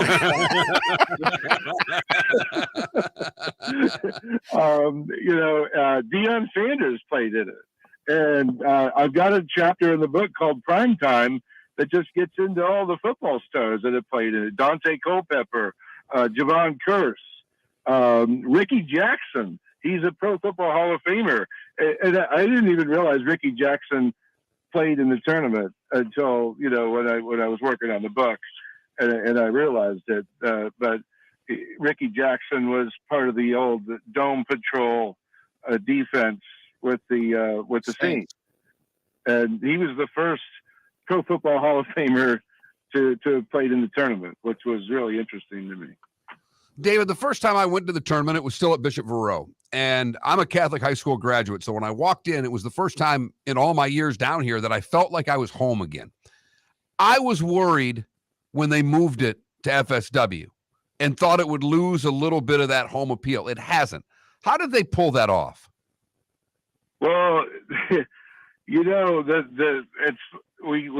Wilkie and I, who puts together the tournament, we have this joke where the worst thing about it at Bishop Verreau was the cramped hallways, and people were just crammed in there. And the best thing about it at being in Bishop Verreau was the cramped hallways and everyone just being crammed in. Right. Right. It was like the pros and cons are the same. And so you move it to FSW, and all of a sudden you got all this elbow room, and it's more comfortable. And some of the feel has been lost. And I, Austin Rivers, who's in the NBA still, he told me, like, it's not as good when you move it out of the high school gym to the big arena. It was a risk they took, but they were still maintaining the fan base, and 3,000, they can add up to 3,000 now, right? So 3,000 in the 3,500 seat arena doesn't look as cool as 2,200 in a 2,100 seat gym, right?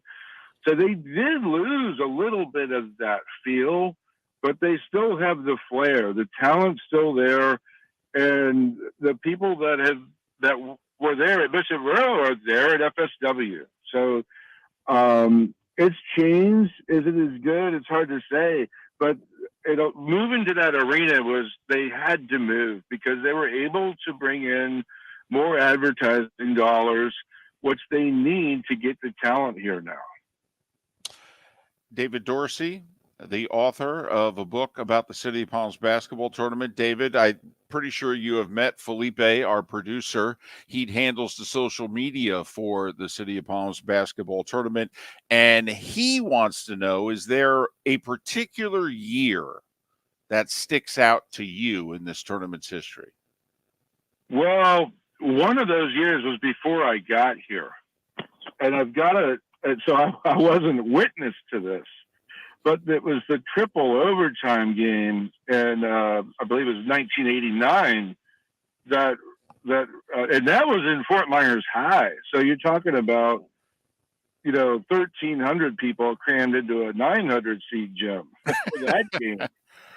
And it went to triple overtime, and Randolph Childress, who went on to make some buzzer beaters for Wake Forest in the ACC tournament and the NCAA tournament, he hits the three-pointer at the buzzer in triple OT to win it. And that was an important moment. And then 2008, I was there for that one. That was a tournament that had 8 of the 24 McDonald's All-Americans that year played in that 2008 tournament. So the 2009 McDonald's game had 8 players from just a few months prior here in Fort Myers. So those are a couple of years that really put that tournament on the map. David, we've got about 3 minutes, and I want to ask one question before you plug how people can get this book.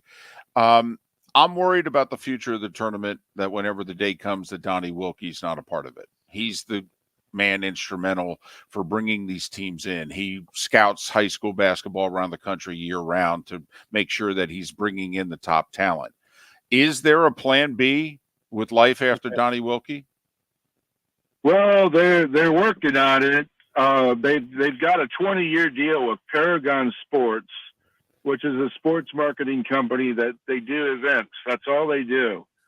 And they've also got the affiliation with Nike. And Nike has a deal where they're allowed to pick one team per year. And we could start to see Nike and Paragon to start to do more of the basketball-related stuff that Donnie's so good at. My fear is if you remove Donnie from, we talk about Donnie going all over the country to find these teams and players.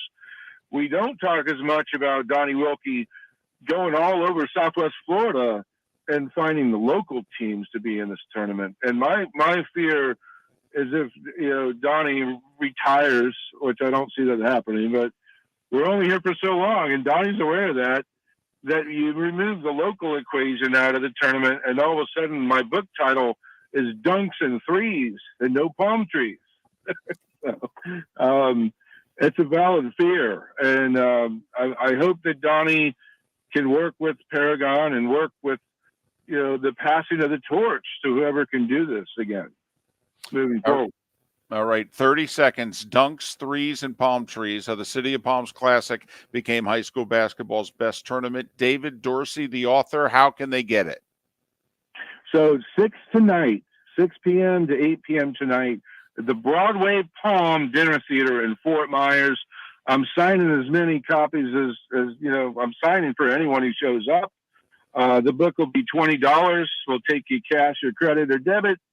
Teddy Dupay told me he's coming down tonight. So we'll have the all-time leading point scorer in the state of Florida basketball history on hand. I'm sure he'll sign some books too. He didn't guarantee that, but Teddy's coming. I'll be there. We'll have hopefully 100 people will show up, and we'll have some fun and talk about the tournament. It is on Amazon. It's kind of glitchy, David. It's not popping up in the search window like I want it to. If you type in David A. Dorsey in the search window and scroll down, you'll find Dunks, Threes, and Palm Trees. He is David A. Dorsey. The book. Yeah, the book. Dunks, Threes, and Palm Trees. How the City of Palms became the best basketball high school tournament in the country. David, thanks so much for your time. Miller and Moulton. Hornung has successfully represented the citizens of Southwest Florida for over 30 years. As a former prosecutor, the information I know is information you need to know. If you've been arrested for a DUI, a criminal matter, or involved in an auto accident, call the law firm of Michael F. Hornung. I'm a local attorney with local knowledge to assist you through the process. For a free consultation, call 239-437-0095. That's 239-437-0095. Offices in Fort Myers. Hello, friends and family of Southwest Florida. Are you looking to tap into the electric vehicle market? Well, look no further, because we here at Southwest Florida Golf Carts have just what you need. E-bikes, golf carts, LSVs, scooters, and more. Come down and talk with one of our experienced sales reps. Have a soda and a smile, and you could be cruising the streets in your new EV today. Stop by the store or visit our website at flgolfcarts.com and enter for a chance to win $100 off your next purchase by answering John's monthly sports question. The law firm of Michael F. Hornung has successfully represented the citizens of Southwest Florida for over 30 years. As a former prosecutor, the information I know is information you need to know. If you've been arrested for a DUI, a criminal matter, or involved in an auto accident, call the law firm of Michael F. Hornung. I'm a local attorney with local knowledge to assist you through the process. For a free consultation, call 239-437-0095. That's 239-437-0095. Offices in Fort Located on the East Trail, locally owned Naples Tiki Bar and Grill is an outdoor eatery next to the Hitching Post Shopping Center. Island-inspired food with a true tiki theme. The best place in Naples to enjoy the beautiful weather in Southwest Florida. The Naples Tiki Bar and Grill offers a great menu for dine-in or takeout. Enjoy our famous pulled pork, huge burgers, and tiki bar cocktails. Don't miss happy hour every day from 3 to 6 and live music 7 days a week. See you soon at the Naples Tiki Bar and Grill, 11498 Tamiami Trail East. You are listening to Miller and Moulton on the Florida Sports Network.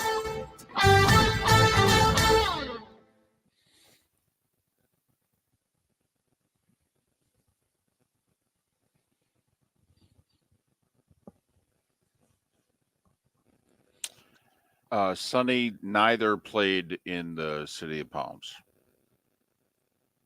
I asked David Dorsey, did either of them play? And he said no. And LeBron's team was supposed to play. They were in the tournament his senior year of high school.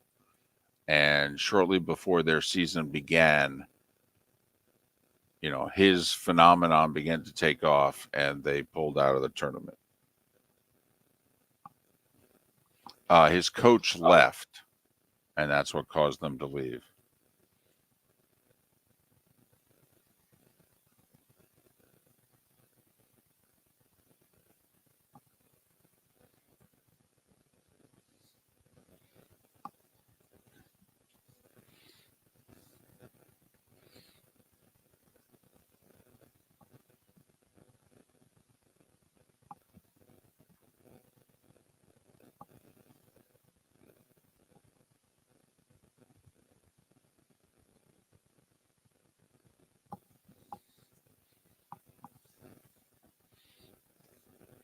Felipe, you going to buy a book? Oh, yeah. Again, 50 years of history of this tournament. There's a lot that I don't know, you know? Yes. Like, I didn't know about that triple overtime game that he's referring to.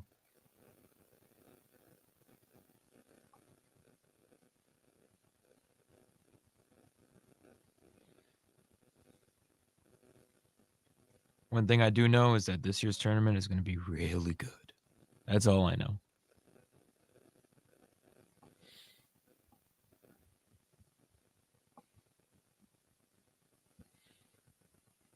Felipe, how well do you know Donnie? I know Donnie, yeah. No, how well do you know?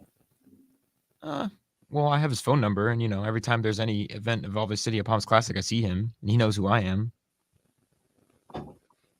But as far as, like, you know, anything Felipe, before 2021, no. I don't know much. No. But my point is that, I mean, Felipe, if you're going to live in Southwest Florida, of all the things that you could do, I would think the City of Palms tournament would get you jazzed up more than anything else. And Oh, absolutely.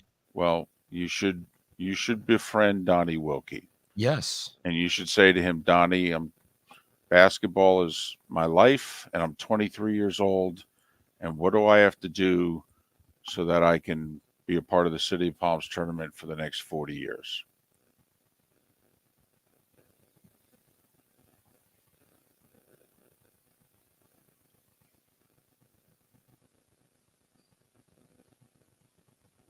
That would be the goal. I mean, well, I'm trying to help you here. Oh, no, I know. I'm trying to help you. I know the young director that is essentially taken over as the director of the tournament, Mary Shack. Her and I are close. We work together a lot on, you know, okay, promotional things for the tournament. I'd love to have her on the show, honestly. Empire, here's the thing that I think Mark and I have in common. While we don't do a lot of local, we're always very impressed if somebody local gets a book published. That is not an easy thing to do at all. Dorsey's had it. And I think it's because Dorsey's had so many books published that he got this published. We did Mongo. We did it 2 segments ago. Last segment of the 8 o'clock hour. If a week before the tournament, you guys need someone that knows everything about what to expect at this year's tournament, I can have you booked with Mary Shack. Well, we'd book Donnie Wilkie. Or Donnie, yeah. We'd probably book Donnie if we're going to have someone out on the City of Palms tournament. True. We'll have the guy that runs it. Donnie talks a lot, though, is what I'm saying. Like, that's good for interviews. Oh, we know. It's just him. Well, no, but I'm saying We've interviewed Donnie. He'll spend a lot of time on one topic. We've interviewed Donnie before. We got this. Welcome to the bonus hour, brought to you by Jason and Todd at the Diamond District. And now, here's Mark Miller and David Moulton. 21 minutes past the hour. It is the bonus hour, the Diamond District bonus hour, exclusively for our loyal audience in Southwest Florida. We are very thankful for you. And we don't do a ton of quote unquote local. We're a regional, national sports show. But Miller and Moulton have always been impressed with anybody locally who's able to get a book published. Never mind if it's on the subject matter, which is our backyard here. And so David Dorsey's book about the City of Palms High School basketball tournament, which debuts today on Amazon, and he's got a book signing tonight at the Broadway Palm Dinner Theater in Fort Myers. Teddy Dupay will be there beginning at 6. You know, we want to get the word out. We want to help him. We think it's a, for lack of a better word, Mark, neat thing. Well, and we love the City of Palms basketball tournament. It is one of the premier events that we have in Southwest Florida, period. Take the high school part out of it. There isn't much that we do better than the City of Palms tournament as far as national exposure, what we bring in as far as teams and quality of talent. It's up there with any other sporting event that goes on in Southwest Florida. I mean, you know, we don't do this a lot, but I remember one time we did it, the Mount Rushmore of Southwest Florida sports. I mean, whenever it is you wanted to have that Mount Rushmore, this tournament's on it. I mean, you know, you could go pre-FGCU. You know, we've gone through our big golf tournament phase where we had a ton, then we had a few. Now we've got a, you know, 2, 3. But the QBE shootout's on it. The City of Palms golf tournament's on it. Right. And, you know, quite frankly, the Everblades are on it. And for the record, you know, since the City of Palms has been around for 50 years, you know, if you go back to the 70s and 80s and what have you, once again, you know, what did the 239 have in terms of quote unquote big time sports? We had a golf tournament. You know, there have been various golf tournaments on various tours that go back in the day. And we had the City of Palms. And straight up, it's an opportunity for you to watch prospects who will end up playing in the NBA in high school. So you can say, oh, you know, I watched them in high school before they even got Felipe, this is what has always interested Miller and Moulton about this tournament. And now that you've been a part of this show for 2 years and you're really understanding the area in which you've gone to school in and live in, you realize the area doesn't give a damn about the NBA. So while it excites the hell out of you, all the first round picks and this, that, and the other thing, this area is not supporting this tournament because they want to go, ooh, and I want to see 6 years from now when this kid's playing for the Sixers. They won't give a damn about that kid when he plays for the Sixers. They care about him when he's in that gym for a week and a half in the 239. That's what excites them. But you know what they do care about a lot more than the NBA is college basketball. There is a lot of college basketball fans in this area, and they really care about the kids that are recruited to play for their There's schools. no doubt. And I think the idea of going there and never knowing who you're going to see when you walk in and the elite coaches of college basketball are shoulder to shoulder with you in a small gym in an environment that you don't typically see a Rick Pitino. You know, you and I did our show there years and years ago, and coming shoulder to shoulder with coaches like, oh, there's that coach. There's that coach. Oh, Coach Larinaga, for example, makes frequent trips to the City of Palms Classic. You know, Coach K made a trip. Roy Williams. Roy Williams. Right. You know, which always, you know, trust David Dorsey, as he said, he's a proud Kansas guy. And so first when Roy Williams was at Kansas, but then also, you know, then North Carolina. And so then it was Bill Self. I mean, believe me, Dorsey always knew when the Kansas coach was going to be in the gym. Mike Woodson last year, coach of Indiana, he stopped by as well. Oh, they're all there. They all make an appearance. I mean, if they have a kid in the tournament They come down for one of their games to be seen by that kid, and then they go back. Bill Self gets the Kansas governor's plane. The Kansas basketball program has control of that plane, even though it is the plane for the governor of Kansas. Okay, who's done for the state? Kansas basketball or the governor of Kansas? Exactly. Joe Dooley, longtime assistant at Kansas, back at Kansas when he was head coach at FGCU. Mark, remember when he told us, Jayhawk 1 and Jayhawk 2. That's what we called it. Okay, and occasionally we'd let the governor use it. And they'd fly right into Page Field. Okay, and especially when it was at Varro. I mean, it'd be amazing. Those planes could land 30 minutes before the game. The coach could walk in while the kid's in the layup line, making sure the kid sees them. Hour and a half later, the game's over. They go back to Page Field. They're in Southwest Florida 2 hours. Back on the plane, and they're gone. Didn't even have time at Varro to stop and get some of the great eats that were there, David. I know. Couldn't get them out back. There were too many people. People would go get the food, bring it to them. But I was not worried for the tournament, but I was concerned that the tournament would lose its homey appeal when it went from Varro to FSW. And it hasn't. It really hasn't. It's blossomed even more. It doesn't feel the same. It feels bigger. It clearly feels bigger at that gym, and bigger isn't always better. But I think they've done a really nice job of continuing on with what that tournament is. And like David Dorsey said, it is something that's supported by the community and has been supported by the community for a half century. And again, no disrespect to Bishop Varro's gym, but the Suncoast Credit Union Arena is a phenomenal venue. I believe it was built in 2016. But for the short list of, people who listen to the show and are somewhat interested in the NBA, Jason Tatum, Jaylen Brown, Bam Adebayo, Kevin Love, John Wall, LaMelo Ball, RJ Barrett, all these people played at the City of Palms Classic. He's so giddy over there. And there were 4 first-round picks in this past year's draft. See? That played in the 2021 City of Palms Classic. It's all about the association. I'm just saying. I'm just trying to sell the tournament. That's all. I understand. We didn't do a good enough job of bringing David Dorsey on to talk about his book, talk about the tournament, but it was right there, those 30 seconds. Give me those names again, Felipe. I think give me 3 Cade more Cunningham, names. Cole Anthony, Kevin Knox. Oh, Kevin Knox.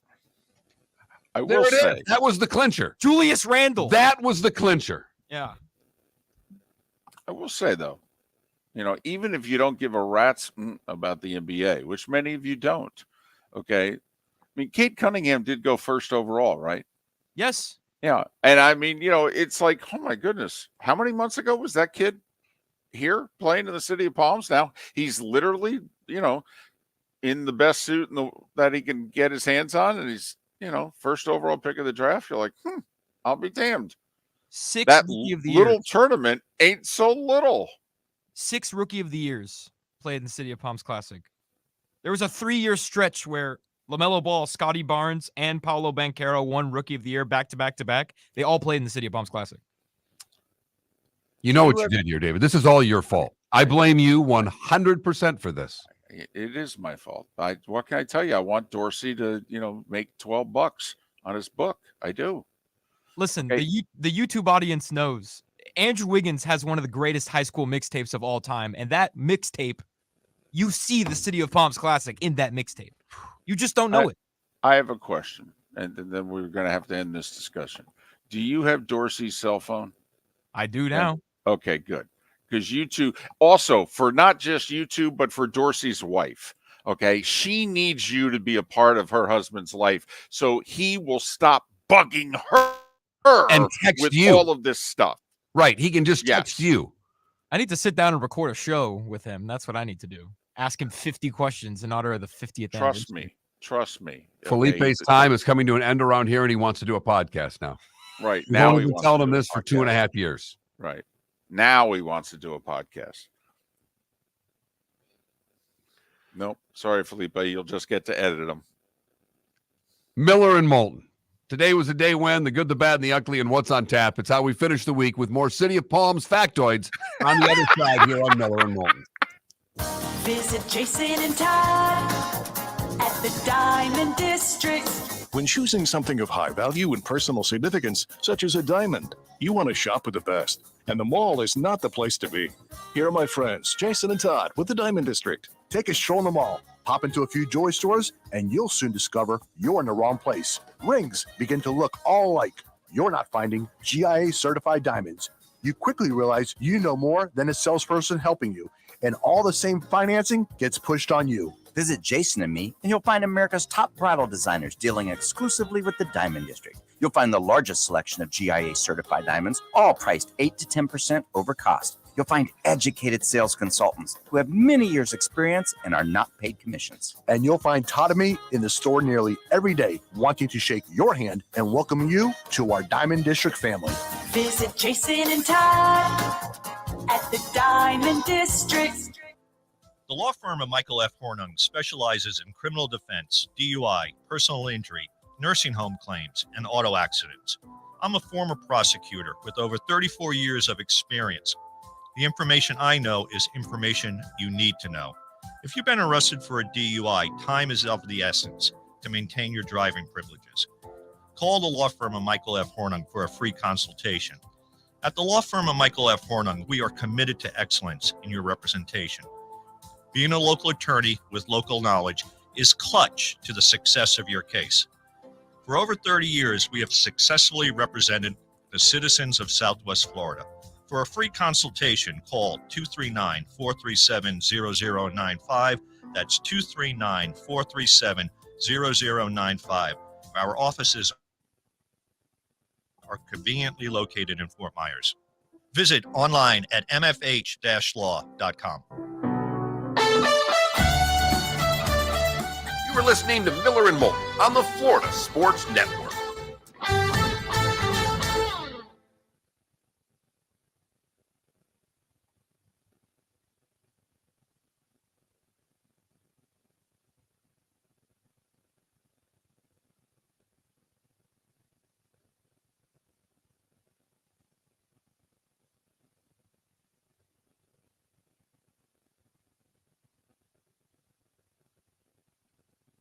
You know, Fan, I've seen the tape, and honestly, I wish I would. I wish I did go to a tournament when it was in Vero, but, you know, obviously wasn't in Fort Myers at the time. But the 2015 tournament was the last year that it was at Vero, and that tournament was amazing.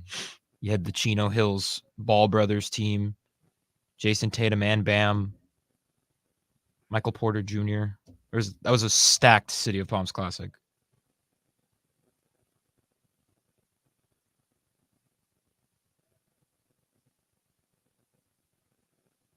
On Bird won it. I think what people are trying to explain to you is not really the people, is that when it was at Vero, the atmosphere. I'm saying I wish I went to that tournament. It was at Vero, and it was a great tournament. It's not so much the players, it's the atmosphere inside the gym. I'm saying it was a mix of both. Great players and a great atmosphere. I've seen the video. The atmosphere was amazing. It was like that every year, no matter who the players were. That's what I'm telling you, Yeah. Felipe. Every year, the Final Four was sold out. Right. And it looks better to cram a small gym. That's all I'm saying. Yeah.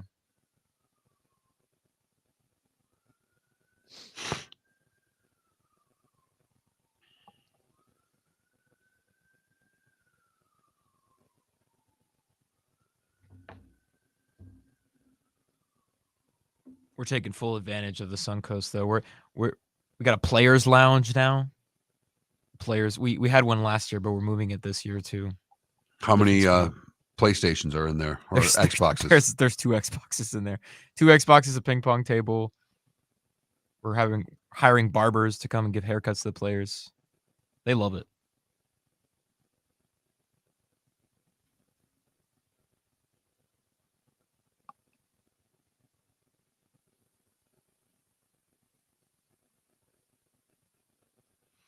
We did at Vero years ago. There'd be no real need for us to do a morning show there. There's nothing going on. And we did one show after they moved to FSW. We did one. We did it from that's right, up top.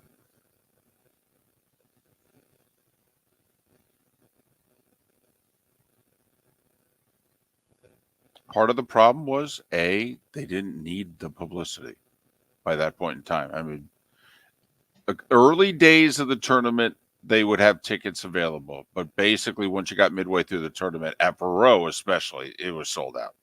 It was beyond sold out. You'd have to triple my salary to get me to do afternoons again, Empire. David would take a third less. I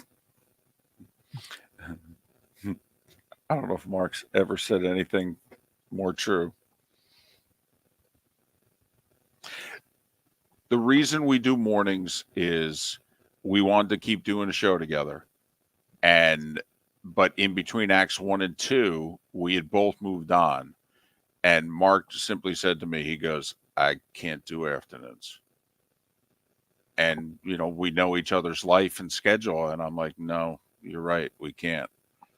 And so it was like, well, if we're going to do a show, we're going to have to do mornings. Okay. So that's why we do mornings. But yes, if I win the Powerball, okay, well, first off, I won't get Mark to continue to do a show with me. So it'll be a really interesting financial. You know what, David? I will. If you win, if either of us win it, I will do a show as long as the other wants. Okay, but what I would then have to do is give Mark so much money, okay, that to move him to the afternoons. Just enough so my wife doesn't have to work. Exactly, like I said, so much money. 2 days a week, she's just killing it now.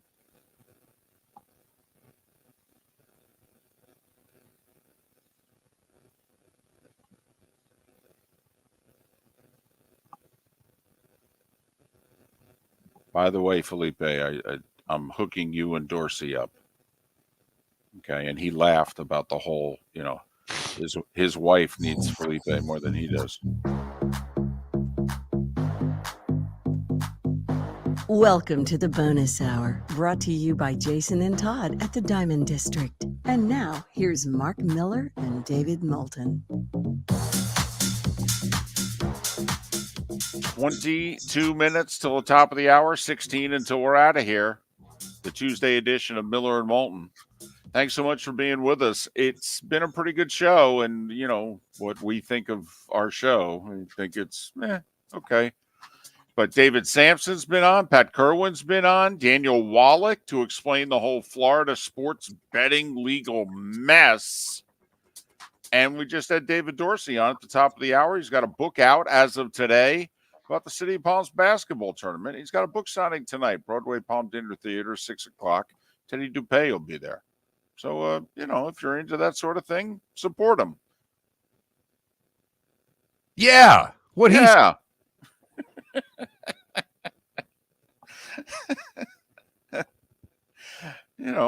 Not many local authors. Now there are a few famous authors who now live in Southwest Florida because, well, let's face it, we know why. Yeah, there aren't. Randy Wainwright, who's written all the books about, the Sanibel captive life, he's from here, I believe, or at least wrote the books. He's, I would say, our most famous author, but you're right. They move here after they become famous. Right. I just found a guy who's, as of right now, a former NHL head coach who hopefully will be again. Gerard Gallant is living in Southwest Florida. Everybody loves Jerry. Oh, he went and played for Tampa when I was working in Atlanta, and guys got called up and would just tell stories about how much they love Jerry Gallant. Talk about a guy who's gotten a raw deal at least twice from the Panthers, Vegas, the Rangers. Unbelievable raw deals. Players would go through a wall for him too. Also, if anyone is interested in giving me a high five because maybe the Dolphins are doing amazing, or just giving me a high five in general, I will also be there at 7:30. Just saying.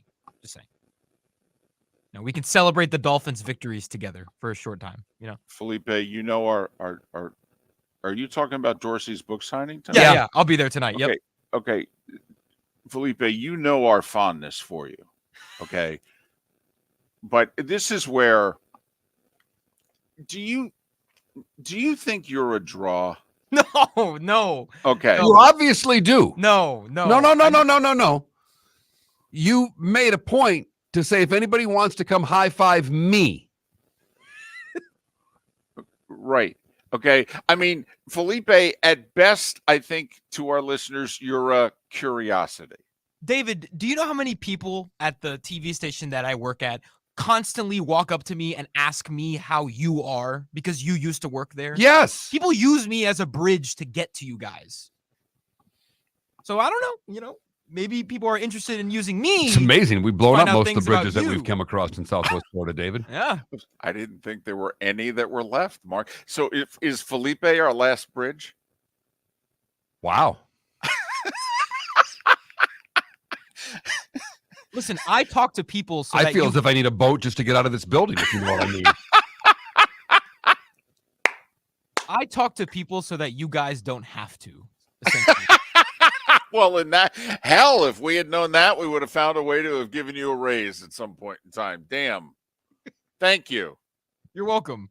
It's time for someone to take back this segment, if for no other reason than to stop David from talking about Meghan and Harry. Here's Mark Miller with Today Was the Day When. I had never heard of this, but this is a bad day in 1814. The Great London Beer Flood. A bursting vat at a brewery floods the city streets with over 300,000 gallons of ale, killing 8, plus a possible 9th later from alcohol poisoning. Damn. Exactly. The first British Open finished today in 1860. I think it was a little bit chilly. Oh, that's right. They had the whole summer to play this thing, and they played it in October. Willie Park Sr. wins the inaugural British Open, 2 strokes ahead of Tom Morris Sr. Edison applies for the patent for the optical phonograph, the first movie today in 1888. Man, talk about a guy who just needed to take some time off. Wow, have a snack. I really just, man, I mean, when he came to Southwest Florida, did he keep working this hard? I mean, man. 1904, the Bank of Italy, which later became Bank of America, is founded in San Francisco. 1920, the Decatur Staleys, later known as the Chicago Bears, play their first football game. They beat Rock Island 7-0. Oh, it's good to see they're not scoring much more these days. Capone convicted today in 1931. Now, what was he convicted of? Tax evasion. There you go. They couldn't get him on killing all the people he killed them on, so they got him for the tax evasion. 1939, Mr. Smith Goes to Washington. The James Stewart film is released. The musical version of Jailhouse Rock, the film, premiered today in 1957. The Beatles recorded I Want to Hold Your Hand in 1963. Hair premiered on Broadway today in 67. That's kind of a biggie, wasn't it? I mean, nudity on Broadway? Yes. Well, I go to you for anything Broadway on this show. I love Broadway. 1971, the Pirates beat the Orioles in Game 7 to win the World Series. Clemente is the MVP. Today in 1972, the number 1 song in the land was written by Chuck Berry. It was called My Ding-a-Ling. Mm-hmm. Yep. The A's three-peat today in 74, beating the Dodgers in 5. The Yanks repeat today in 78, beating the Dodgers in 6. Today in 79, the Pirates beat the Orioles in Game 7 to win the World Series. Willie Stargell is your MVP. That was our line of demarcation for a lot of years, David. The last road team to win a Game 7 in major North American sports was the Pirates in 79 until, was it Sid and the Penguins beat the Wings? Yes. But, Mark, think about how amazing that is. 8 years apart on the exact same day, the Pirates beat the Orioles in Game 7 of the World Series. So the same 2 teams on the same day, 8 years apart, and the same team won both times.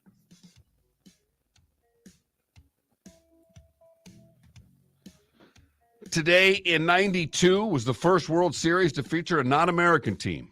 The Blue Jays would lose to the Braves in Game 1 at Atlanta Full Count Stadium. But win the series in 6. And in 2018, Canada becomes the second country after Uruguay to legalize the sale of recreational cannabis. Way to go, Canada. Playwright Arthur Miller, Rita Hayworth, Evel Knievel, and Norm Macdonald, all born today. This one's really just for David and I. Bob Seagren, 77 years old today. Bob Seagren was a pole vaulter who I don't know if he won gold. I think he did. And then went into acting and was Billy Crystal's boyfriend on Soap in the 70s on network television. Not only was he his boyfriend, but his character was the quarterback of the New York football team. Right. So Bob Seagren was playing Joe Namath, who's gay, on Soap. Bingo. 45 years ago. Alan Jackson, 65. Ziggy Marley is 55. Ernie L's 54. Eminem's 51. And Felicity Jones is 50. What did I miss, David? Just two things that I want to bring up. First off, Benji debuted in theaters today in 74. For people of a certain age, that was a movie that brought a tear to your eye in the movie theater. Do you remember movie theaters? Anyway, I believe today was the earthquake game. A's Giants, 89. Oh, there's a great, amazing 30 for 30 on that game, on that day. Well, I will say, and, we do joke about our show a lot. The time that we had Chris Berman on, and he's always been very generous with his time when we can get him. And he did 20 minutes on just being at that game 3 of that World Series, in which the hair was at full tilt on Mark and my forearms. It was remarkable. It was some of the best moments on this show we've had was Berman talking about the 89 series. Absolutely. Getting into where they were in the ballpark for the game and the aftermath and everything that went on. And just fascinating stuff from Berman. And we didn't realize this. They were in the upper deck, the auxiliary seating, which Mark and I experienced when we went to the college football national title game from Notre Dame, Alabama. They actually had us in the stadium. They took out some of the seating and made auxiliary press area. Okay. And that's where they had so many press at Candlestick that Berman and Bob Lee were in the upper deck. And he goes, yeah, guys, it's shaking. You don't know if it's going to last. You don't know if you're going down. Right. It was, there's a lot on this show that we wish we still had. You could have played that interview best of forever. You've heard folks elsewhere mock Florida is gonna Florida. Well, Mark Miller sees it differently. He calls it the good, the bad, and the ugly. What you got, Mark? We'll stay close to home and go to Eastleigh High School for the good. Eric Thomas is 6'5", 305. He's a big defensive lineman. But he had problem getting shoes because he's a size 20. When Coach learned about his struggles, he reached out to the Naples nonprofit Laces of Love that works to help kids across Southwest Florida get proper footwear. They ended up finding him some size 23 shoes. And now the young man has shoes for football. So good for that group and good for Coach. Way to go. For the bad, we go to CVS, where a CVS pharmacist was arrested Saturday after an internal investigation found out she stole nearly $1,200 in pills. Suzanne Vendetti faces charges of stealing controlled medication from multiple CVS's, a couple of pain pills and some sleeping pills. You would think if you're going to rob a pharmacy that you work at of drugs to then sell, you'd steal more than $1,200 worth of pills to lose your whole career. I just don't understand how people don't think that all of this is tracked. I don't either. In today's world, you actually think you can steal the farm? Now, if it were someone who worked in the pharmacy, if it was a low-level assistant that tried to steal some pills to make some money, but the pharmacist thinking they can get away with stealing from their own pharmacy, that's a little much. You can't steal anything these days without cyber theft activities. Mark, what is the one thing you can't fix in life? Stupid. Thank you, Mark. Bingo. And finally, the ugly, we go to Cape Coral, where a group of young teenagers, 2 at 13, 1 at 15, were taken into custody after breaking into a home, attempting to throw a party in it. 4 juveniles were trying to smash a window on a home in Cape Coral. A neighbor yelled at them after they threw a rock at the window. They took off running and were arrested.